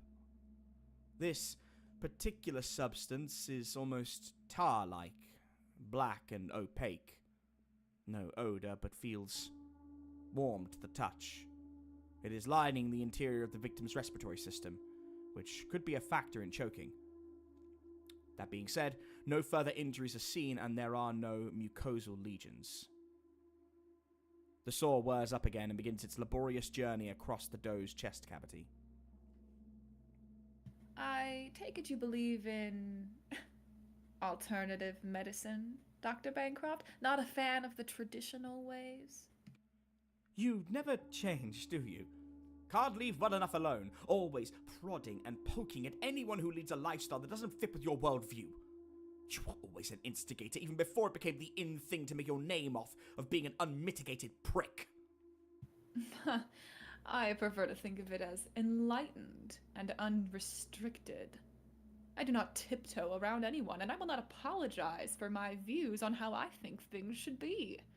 I think the current trend towards softness is a disease, and I aim to be a part of the cure. Oh, so more restrictions for women, for queer people, and the most vulnerable in our society so they don't end up on this slab. Keep them locked up and kept away from the sight of white men. If that's what it takes, yes. And what's wrong with being white? I can't be proud of that. I can't be proud of loving women. When did that become against the norm? It never did. It still isn't, and you know damn well that's the case. Nobody is replacing or overwhelming those powerful groups in human society. They just want to exist without being assaulted in every waking moment of their lives. How is that complicated to follow? There will be people who may one day hear this that feel threatened just by your rhetoric. Let them be. We will drag them kicking and screaming into our way of thinking. And if they don't... Oh, do please finish your thought, Gordon. I so want to see you take your mask off fully. I'll keep that for my online circles, thank you. Now, back to my original question. Miles, what do you believe in? How would you steer this soft, broken, confused world? I believe a person's right to choose is one of the most important fundamental rights we have as human beings. It's not for you, I, the government, or any supposed deity to pass judgment on us for it. The saw finishes and the sounds of grotesque cracking fill the dictaphone as the ribcage is broken and lifted out. So, you're one of those woke types, I see. You don't follow the Sanctum's teachings, then? Oh, what a stupid word! You people steal it from a black activist and turn it into an umbrella phrase as your security blanket for disdain for things outside of your comfort zone. Don't like someone being gay? Oh, it's woke. Don't care for a character's gender, race, or ethnicities are changed in a fictitious television show? It's woke. Angry when the world elects to be kind to one another, regardless of their belief system, who they love, and what they wish to be? It's woke. This redundant, childish, silly term will die long before kindness and acceptance ever does, Dr. Faust. You are on the losing side. Cruelty does not ever succeed in the long run. It may be popular. It may be more fun. It may be infinitely easier to mock those you do not understand or dislike, but that doesn't make it right. Your idol, your leader, your chosen god. If this behavior is what they preach, then it is not remotely worth surviving to the next cycle.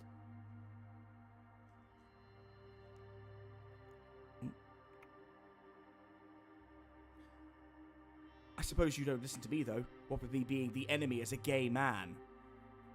There is an uncomfortable silence before Faust clears his throat. Don't be ridiculous, Dr. Bancroft. You are one of the good ones. At least we know what you are. I can see I've upset you, so I'll leave and let you calm down. I'll be back for my autopsy. Keep it fresh for me. The sounds of Faust leaving and the door slamming as Bancroft sighs. That was not professional of me. I will make a note to redact the dispute and the submission of failure once the initial draft has gone out. Forgive me to those listening. My professionalism must always come first. But if I may, in my line of work I see many horrible things done by truly demonic people. Some due to bad choices and addictions, some in the heat of the moment and others for their own gain. But this, attacking someone, anyone, for the way they choose to live. Someone not hurting anyone else, just existing. It is inhumane, and I will treat this doe with the same respect I'd show my own child as I would if it were a victim of religious persecution or ethnic targeting. Dondella is not the place it used to be. There's a foulness in the air, as if something is manipulating the very particles around us, pushing us towards some unknown evil. Maybe that is what this victim eventually encountered. Poor thing. The lungs are lifted out of the chest with some excursion and placed into the metal bucket. The lungs weigh, let's see, right 370 grams, left 352 grams. The lungs are unremarkable. Notes have been made for the lesions and mucosa. Cardiovascular system. The heart weighs 370 grams and has an abnormal size, but normal configuration. Evidence of some kind of infection present. As I inspect the aortic valves, I can see the black substance coating them. I also note it is blocking one of the ventricles. This would have ultimately been the main contributor to the victim's passing. The heart is gently placed into a metallic bucket with a smelch. The heart is gently placed into the metallic bucket with a squelch. Gastrointestinal system. Well, now this is curious. The mucosa and the wall of the esophagus are intact, but there are a melange of black and pink. Whatever was assailing the trachea made its way down the throat and into the stomach. No discerning lesions or injuries, though I do not wish to assume this black substance is in any way healthy. The stomach is fished out of the cavity and cut open as Dr. Bancroft continues. The gastric mucosa is intact, again with the same pink and black coloring. Signs of burning lining the interior of the stomach. This black tar was eating its way out and would have likely caused perforation before long. But that is not what killed this doe. No food in the stomach. The mucosa of the duodenum, jejunum, ileum, colon, and rectum are intact and unremarkable. This infection spread through the body, but did not make its way further into the digestive tract. Urinary system. The kidneys weigh left 117 grams, right 112 grams. The kidneys are anatomic in size, shape, and location, but lesions are present throughout both. As suspected, the black substance has stuck to them and is acting like a tumor, spreading across from a single entry point. Genital system. Unremarkable. Fluids have been removed for analysis. It should be noted that there are pieces damaged. This damage was inflicted post-mortem. There is a branding of a cross on the left thigh. That was not done post-mortem. Description of injuries. Summary. The black tar substance present throughout the body would have contributed to a fatal heart attack following the blocking of the right ventricle and failure of the aortic valve. At present, I cannot say what this substance is, or say definitively that this was the cause of death, but I am hoping that after inspecting the other two victims, I can piece together a bit more of the last hours of these unfortunate people. I will, however, state that the victim imbibed this caustic liquid, likely under duress or forcefully, and its slow-acting agents caused their demise. It is, in my professional opinion, a homicide, and with the bite marks across the tender parts of the body and roughly 11 pounds of flesh missing, this is in line with what we know of the antlion killer. Opinion. Time of death. Body temperature. Rigor and livor mortis. Stomach contents and witness statements approximate the time of death between 2 in the morning on the 15th of December 2021 and 6 a.m. on the 16th of December 2021. Cause of death. Fatal heart attack by poisoning. Suspected. Manner of death. Homicide. Dr. Bancroft takes a deep breath, bags up the first dough, and prepares for the second autopsy. He thinks of his family at home, the sense of fear constantly permeating the atmosphere, as if something was always haunting them. The outside world really wasn't the place it used to be. People weren't the way they used to be. Sure, no era is ever safe, and historical revisionism is a malady of the mind used by elected officials to make us hate any changes. He knew that.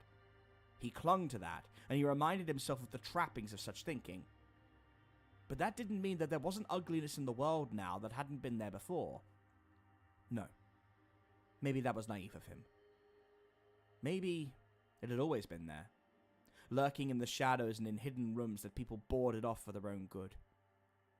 But when they thought it was safe to come out, they broke down the barriers and reared their heads to see if this world would be more accommodating to them.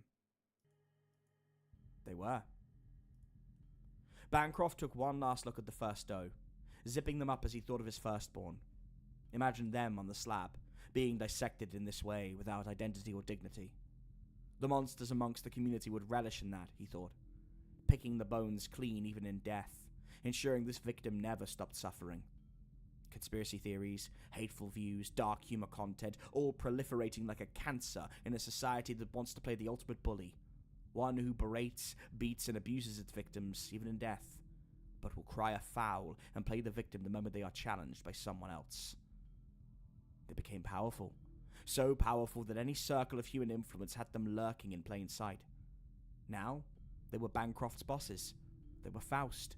They were all but financing the Antlion's antics, profiting off of it, relishing in it. Why? Bancroft shuddered at the question and the answer. Because that is what monsters do. Hatred does not have rhyme or reason to it, though they'd love to tell you there is a method to their madness. Their chosen god doesn't like it, it's not normal, it's harming their own kin. Doesn't matter. So long as the reasoning holds water with their other monster populace, desperate to sink their teeth into more flesh through their antlion. The antlion they helped make. Even now, if they had so much as heard his thoughts on this, these calls for compassion, understanding, and love, it would fall on deaf ears. Bancroft thought back to his religious upbringing, long since abandoned, to the ideas that God was a benevolent entity who wanted the best for everyone. But that was a fallacy, Bancroft thought, as he looked at the partially eaten body of the second doe. No. God was a drunk driver asleep at the wheel, hurdling a vehicle containing all of us down a dark country road with the lights off and no seatbelt on. Time to move forward. Gonna quickly pause there for a second. I need a bit of water. Let me know what you guys think so far. I don't know if I want to do the whole thing or a preview of it. Yeah, I mean... The whole thing would be about... I mean, probably like another 20, 25 minutes, but... split into 3 distinct does. It's more of a mixture with... the Autopsy of Jane Doe is probably a place I would have came from with it. I just find the idea of being operated on, or like, you know, I think a lot of people have that fear of operation on that without anesthesia is a terrifying thing. And I think like I just like love the idea of like turning that fear into something palpable. And also like, you know, we're a macabre species. We can admit this. We've always liked the Penny Dreadfuls and watching a car accident even though you can't turn away. And it's not because we're evil. We're just macabre. We're just, you know, we're fascinated by death and we want to get as close as we can to it. So the true crime is a big part of our culture now.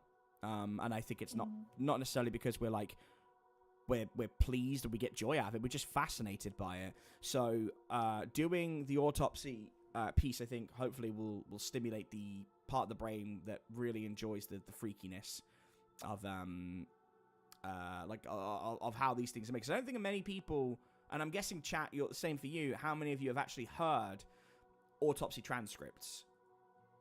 because this took a long time to kind of do properly and make in the right way, but these are accurate to the way that they are presented, I should say. It's very cool. Thank you. I think we could, yeah, so that'll be about 20 minutes. Just checking on word count. And then once we've done that, chat will probably be wrapping up, so we've gone a bit over on time today, just because you guys are still here, still hanging out, which we immensely appreciate. I'm going to switch the music up just a little bit. But I'm just seeing if we've got time. So if you guys can bear with me for just a minute while we have a little look. Let's do this one. All right, here we go. We've got a nice Dark Academia playlist.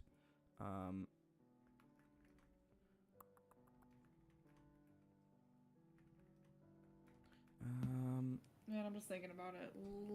Love me some good true crime. Yeah, I think a lot of people So true. like. Yeah, I think a lot of people like true crime, and I don't think it's bad that you know people like it. There's an excitement of being. There's an excitement of being close to the close to the pale, right? I mean, that's why we did seances. That's why penny trebles were popular. That's why we consume this, not for enjoyment, just because it's there and it's something to do. All right, gang, let's continue.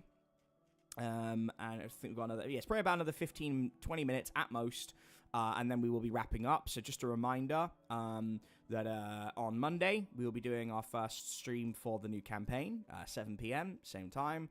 I'm going to figure out whether or not we're going to do I don't know if we'll do a Discord chat for that or not. I'm not sure. I'll go talk it over. But Monday and Wednesday, and then I'm hoping that this story potentially, or if not this one, Demi's Adventure Part 2, or if not that, another story will be up next week while I'm away. So we will see what we can do, and we will figure it out. But I'm going to ask you guys before we finish up, would you prefer we do the whole thing, like the rest of it now, or would you like to have that saved for when the upload comes along?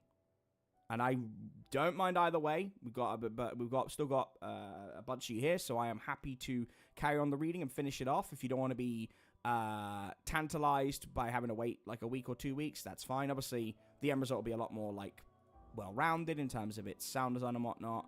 But we will need to know quickly. I'm just wondering, what do you think, Lulu? I don't know. There's there's part of me that just loves to like put the content out there, but also it is kind of fun to save like have some bit of surprise. So I'm always torn between that decision. And we are at a pretty good stopping point if we decide to wait. We'll give it a couple minutes, see what people say. But I really appreciate, by the way, Erica, like Miss Erica Claus, thank you so much. Like just doing that, like we really appreciate any shout outs and whatnot. Yeah. That's really, really awesome of you. And yeah, we will definitely do more cringe cat stories. That's a great way of bringing people in, letting them know we're going to do cringe cat stories. See, I contribute. Yeah, you certainly do. I mean, I've got a pitch for you when we're off, when we're not live. We'll see. Okay. I've had 2 C-sections. Cannot imagine being unconscious during surgery. Oh my goodness. That's terrifying. You are a trooper. You are an absolute trooper. And thank you. Yeah, very well researched, Jackson. I appreciate it. I do try that with this piece. And thank you, Jamie. I'm glad you're enjoying it. And yeah, I don't know. I'm really torn. Yeah, maybe we should. Yeah, Ethan says leave it a surprise. Yeah, maybe we will. Maybe we'll hold on a minute. Because I agree where we are at is a good like beginning part. Okay, hold on. I'm just okay. Yeah, no, maybe we'll do that. Maybe we'll save it. So then you guys have that to enjoy. For hopefully for next week. So it's gonna be it's probably the next thing I'm gonna work on. Because I mean we've already crossed the threshold now. We've already put out there the the woke mind virus in the story. So people already they're either in or they're not. And if they're in, then they're gonna love this part. Because that whole little speech is the most it goes towards that conversation, and then it takes a step back, and it becomes about the autopsies again. And oh, Jamie, please let me know how that goes. The audition. I'd love to hear it back. Like that sounds awesome. Like I really hope that goes well. And Lady Spookaria. Say hi to her for us. Oh, she's great. I love her. Lady Spookaria. I always got time for her. We'll have to bring her on the channel at some point. Bring her into the stream. Yeah. Bring her on to do a voice or something. And don't forget, a couple weeks from now, probably, but Autumn Ivy will be joining us. I might have another guest, but I can't say out loud because it would be. I haven't had a full conversation. I'll type it to you really quickly. That would go down well, I think. Oh yeah, that'd be fun. I think that'd be a nice little surprise for everybody. But again, we will see. I might save that for 10,000 subs because bringing them in for something special, you know. And we would probably get a lot of cross pollination. But yeah, no, that's fine. I was trying to find, to wrap up, Lucy, I was trying to find the biggest cringe Hasbin Hotel fanfic I could find. Stop. Not to read all of it, just to read a paragraph of it. Oh my god. But I know this is out of my... Did you find something? No, I don't know, because I don't really know how to navigate AO3. It's kind of a foreign website for me. Oh yeah, so gang, let me introduce you to one of Lucy's special interests, Hasbin Hotel. Now, chat, before we say, I'd like chat to guess who Lucy's favorite character is. Please guess it. I feel like everybody should get this right. Do we have some Hasbin lovers here? Because I feel like people Ethan think that and Mr. Eric, I think. Either people love Hasbin or think it's really cringe, and I feel like there's not a lot in between. But... No, I do think there's a. That's it. It's either you love it or you don't. Yeah. Mr. Erica and mention one. Okay. Hell of a Boss. Love Hell of a Boss. Also, I made Lulu cry by playing "You'll Be Okay" in our game. Yeah, well, yeah, that was my fault for showing it to you, but yeah, the newest episode of Hell of a Boss, good shit. Chewy, you are not allowed to guess because you know it. That's not fair. Okay, so everybody in this chat is my new friend. You guys are on the same page as me. Lulu's favorite is Alistair. Yeah, Mr. Erica got it. And we were looking. You're so right. We were looking through like I was looking to find any cringe Alistair archive of our own, but not a full thing. Alistair and Stolas, I love them both with my whole heart. It's I wanted to find a specific little bit of cringe to wrap up on, and Lucifer. Yes. Ethan said, "Always gotta love the villains." Yeah, I know. Well, I do have a soft spot for, like, not just villains, but villain protagonists, like protagonists that are morally gray or just straight up morally bad. You know, I'm looking for a redemption arc, and I am a sucker for that. Aside from JJ, yeah, you're so right. Oh, gang, that's just a bit. JJ's Lulu's favorite character. No, he is not. I hate him. I hate JJ. She has a poster on her wall. Ethan gets me. Do I like the black? You mean daisies? Because yes, I love daisies. I listened to it nonstop for like 3 days. It was actually really bad, but it's such a good song. Or Insane. I guess I like both of them, but I know Daisies is the new one. You've allowed me to just like fangirl with your listeners at the end of the stream. They aren't just mine, they're yours. What do you mean? This is basically SpiritVoices 2.0. Like you spend more time here than your own channel. That's fair. I'm pretty sure there are dead rats living on your channel now. That's how long it's been. Stop. I could find milk there, like, that expired in, like, COVID era. Like, that's how long it's been. Oh my god. Jamie Husker is so good. I could go there and there would be vote for Biden stickers. Like... that's... Yeah. I can't even argue with this. Like you basically, when are we doing the merger? When are we doing a channel merger? Are you just gonna? Can we do? I still haven't figured out if that's even possible. I mean, we can, but all your subscribers would end up being absorbed here, which would kind of be fucked up. Yeah. You guys, here's a fun fact for you guys, because you're all being so cool about Hasbin stuff. If you go on, if anybody has TikTok, if you search SpiritVoices on TikTok, I've got a Stayed Gone cover on there. That's real shit too. I think we should. Do you know what? I think we should wrap up with that. Oh, great.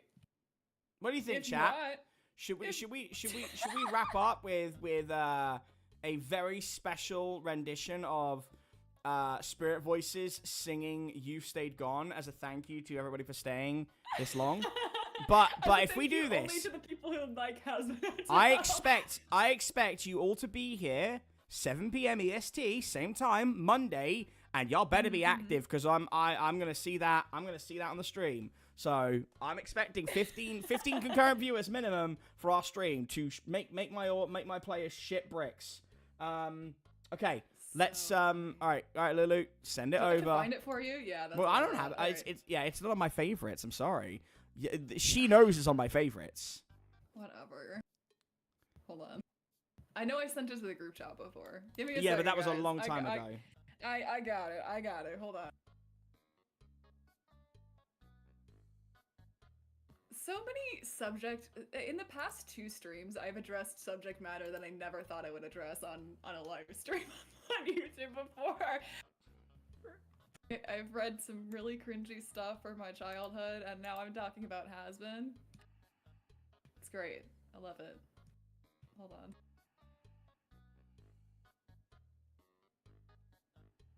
I might just have to find it in the group chat, because I actually can't even find it on my computer. I don't know where I put it. Oh wait, never mind. Hold on. No, I found it. I think. Yes. You got it? Yes. Hold on. I'm sending it to you. It was in the it was in the folder labeled music, which would probably make sense, and it should have been the first place I looked. Tell me you have autism without telling me you have autism. Well, you and I are just too similar sometimes, honestly. All right, gang. I'm gonna put this in my browser, because I've got to put this up on my Google Drive, because otherwise it won't play for all of you. So I did this a while ago, just FYI. So I guess it wasn't too long ago though. If we weren't already gonna get content copped, we're certainly gonna now. Vizzy Pop, hire this actor. I could just message Monica and be like, "Hey, bud." Man, I would instantly get stage fright. It's been 7 years since we spoke, but hey, buddy. It's been 7 years. Okay, sorry. All right. Okay. All right, gang. Well, we'll do our final goodbyes after this, as Lucy regresses into themselves to play as we play this. Just checking the chat room. I'm just making her sit and wait while. When am I gonna hit the button? When am I gonna hit the button? You don't know. Yes, please, from Mama Chewy. Mama Chewy is listening. We're getting more views. People are coming in to hear this amazing rendition of SpiritVoices. Stop. It's going up. The number's going up. Tiki, not gonna lie, Dusklight deserves way more viewed subscribers for the quality. Thank you so much. If I was more consistent, it would probably be better. That's why I'm so grateful we have Dark Somnium to be our sponsor, to share my shit. All right, gang, we'll say goodbye after this, but I'm gonna take you now to the beauty of Stayed Gone. Oh God. That fucker is back! Yeah, I thought he was gone for good too. It's been 7 years! Are you still pissed he almost beat you that time? Fuck you! Just saying. Things have changed a lot since he left town. That's for sure. I gotta send a message of who's really in charge of things now. Welcome home. I'm gonna make you wish that you'd stayed gone. Say hello to a new status quo. Everyone knows that there's a brand new dawn. Turn the TV on! Get as speeds rolling. 3, 2. hour and we're discussing a certain has-been who has been spotted cavorting around town after a 7-year absence. Did anybody miss him? Did anybody notice? More on tonight's program. So the radio demon is back in town. Why is he hanging around? What does that mean for your family? Well, handily, I've got good news. He's a loser, a fossil, and I don't mean to sound hostile, but the demon is a coward. You can take that as gospel. Pulling my viewers impossible. I'm visual. He's barely audible. Stop giving him the time of day. Don't listen to a word he'd say. I hope he had a nice vacay, but he should have stayed away. While he hid in radio, we pivoted to video. Now his medium is getting bloody rare. Hell's been better since he split. Where's he been? Who gives a shit? Salutations, good to be back on the air. Yes, I know it's been a while since someone with style treated hell to a broadcast. Sinners rejoice! What a dated voice. Instead of a clout-chasing, mediocre video podcast. Come on. Is Vox insecure, pursuing a lore, putting between this bad and that is nothing working? Ignore his chirping. Every day he's got a new format. You're looking at the future. He's the shit that comes before that. Is Vox as strong as he purports, or is it based on his support? He'd be powerless without the other V. Oh, please. And here's the sugar on the cream. He asked me to join his team. Hold on. I said no, and now he's pissy. That's the tea. You old-timey prick. I'll show you some buffering. Uh-oh, the TV is buffering. I'll destroy you. I'm afraid you've lost your signal.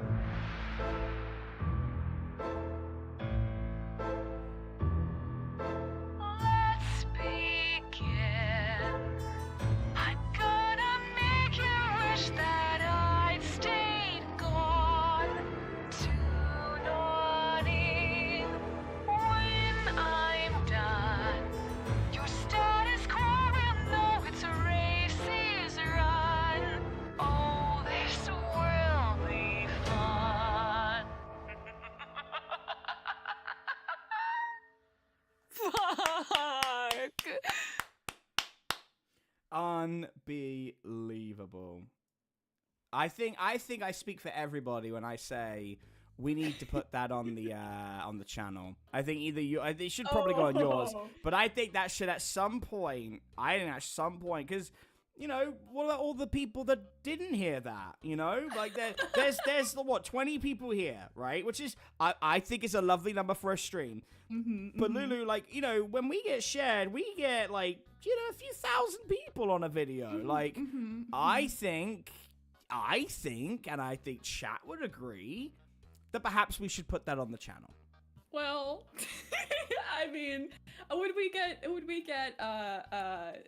sued by No, we just wouldn't make any money from it. Like every fucking video I put out. No, actually, Long Goodbye is monetized. Very rarely you'll know this, chat. Don't get monetized often, which is just because like the music I have licenses for don't get they fucking content cop. So Dark Summon is now helping me do all my music, so that's definitely helping. But yes, most stuff I get demonetized. All Nightmare Detectives, for example, is not monetized. So you know, that's why we have the Patreon. So if you want to support us, check out the Patreon. Low as $1. You get early stuff. You get exclusive stories. All that shit. I could sing, but I can't sing like Lulu. But I am gonna leave you guys with something special because I had this idea. I was like, you know what? If we're showing off a couple performances, there is something I used to do as a party trick, and it's a little speech by a man you may all know named Carl Sagan. And he had a famous speech called The Pale Blue Dot. And given everything we've been talking about today, I wanted to end with this. Now, I have had this speech memorized for, oh my goodness, I think 12 years. I say this and I'm going to fuck it up. But this is just a wonderful way to end it. Now, the background track you're about to hear is by the phenomenal Michael Morantz. This is from his piece Pale Blue Dot. And thank you all so very much for joining us today.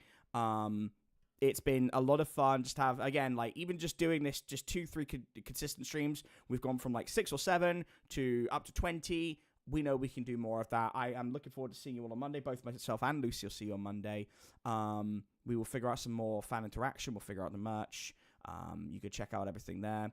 And and we'll talk about Loser Baby. Me and Lula will have a chat about that off camera.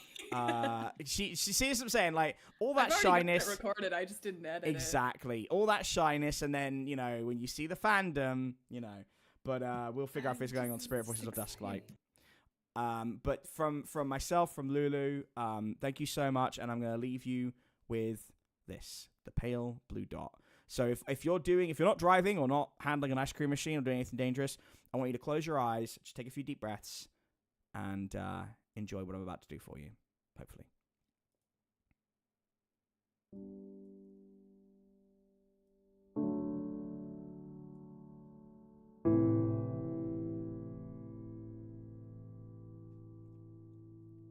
We were hunters and foragers.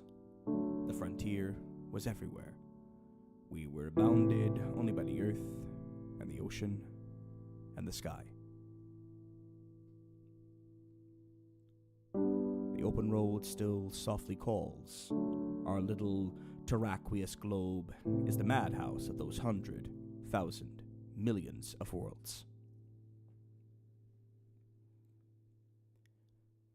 We who cannot even put our own planetary home in order, riven with rivalries and hatreds, are we to venture out into space? By the time we're ready to settle even the nearest of the nearby planetary systems, we will have changed. The simple passage of so many generations will have changed us. Necessity will have changed us. We're an adaptable species. It will not be we who reach Alpha Centauri and the other nearby stars. It'll be a species very like us, with more of our strengths and fewer of our weaknesses. More confident, far-seeing, capable, and prudent. For all our failings, despite our limitations and fallibilities, we humans are capable of greatness. What new wonders undreamt of in our time we have wrought in another generation, and another, and how far will our nomadic species have wandered by the end of the next century and the next millennium? Our remote descendants, safely arrayed in many worlds through the solar systems and beyond, will be unified by their common heritage, by their regard for their home planet, and by the knowledge that whatever other life out there may be, the only humans in all the universe come from Earth. They will gaze up and strain to find the blue dot in our skies. They will marvel at how vulnerable the repository of all our potential once was, how perilous our infancy, how humble our beginnings, and how many rivers we had to cross before we found our way. Have a wonderful rest of your weekend, gentlemen, and I will see you all then. When dusk enters the station, ladies and gentlemen, take care.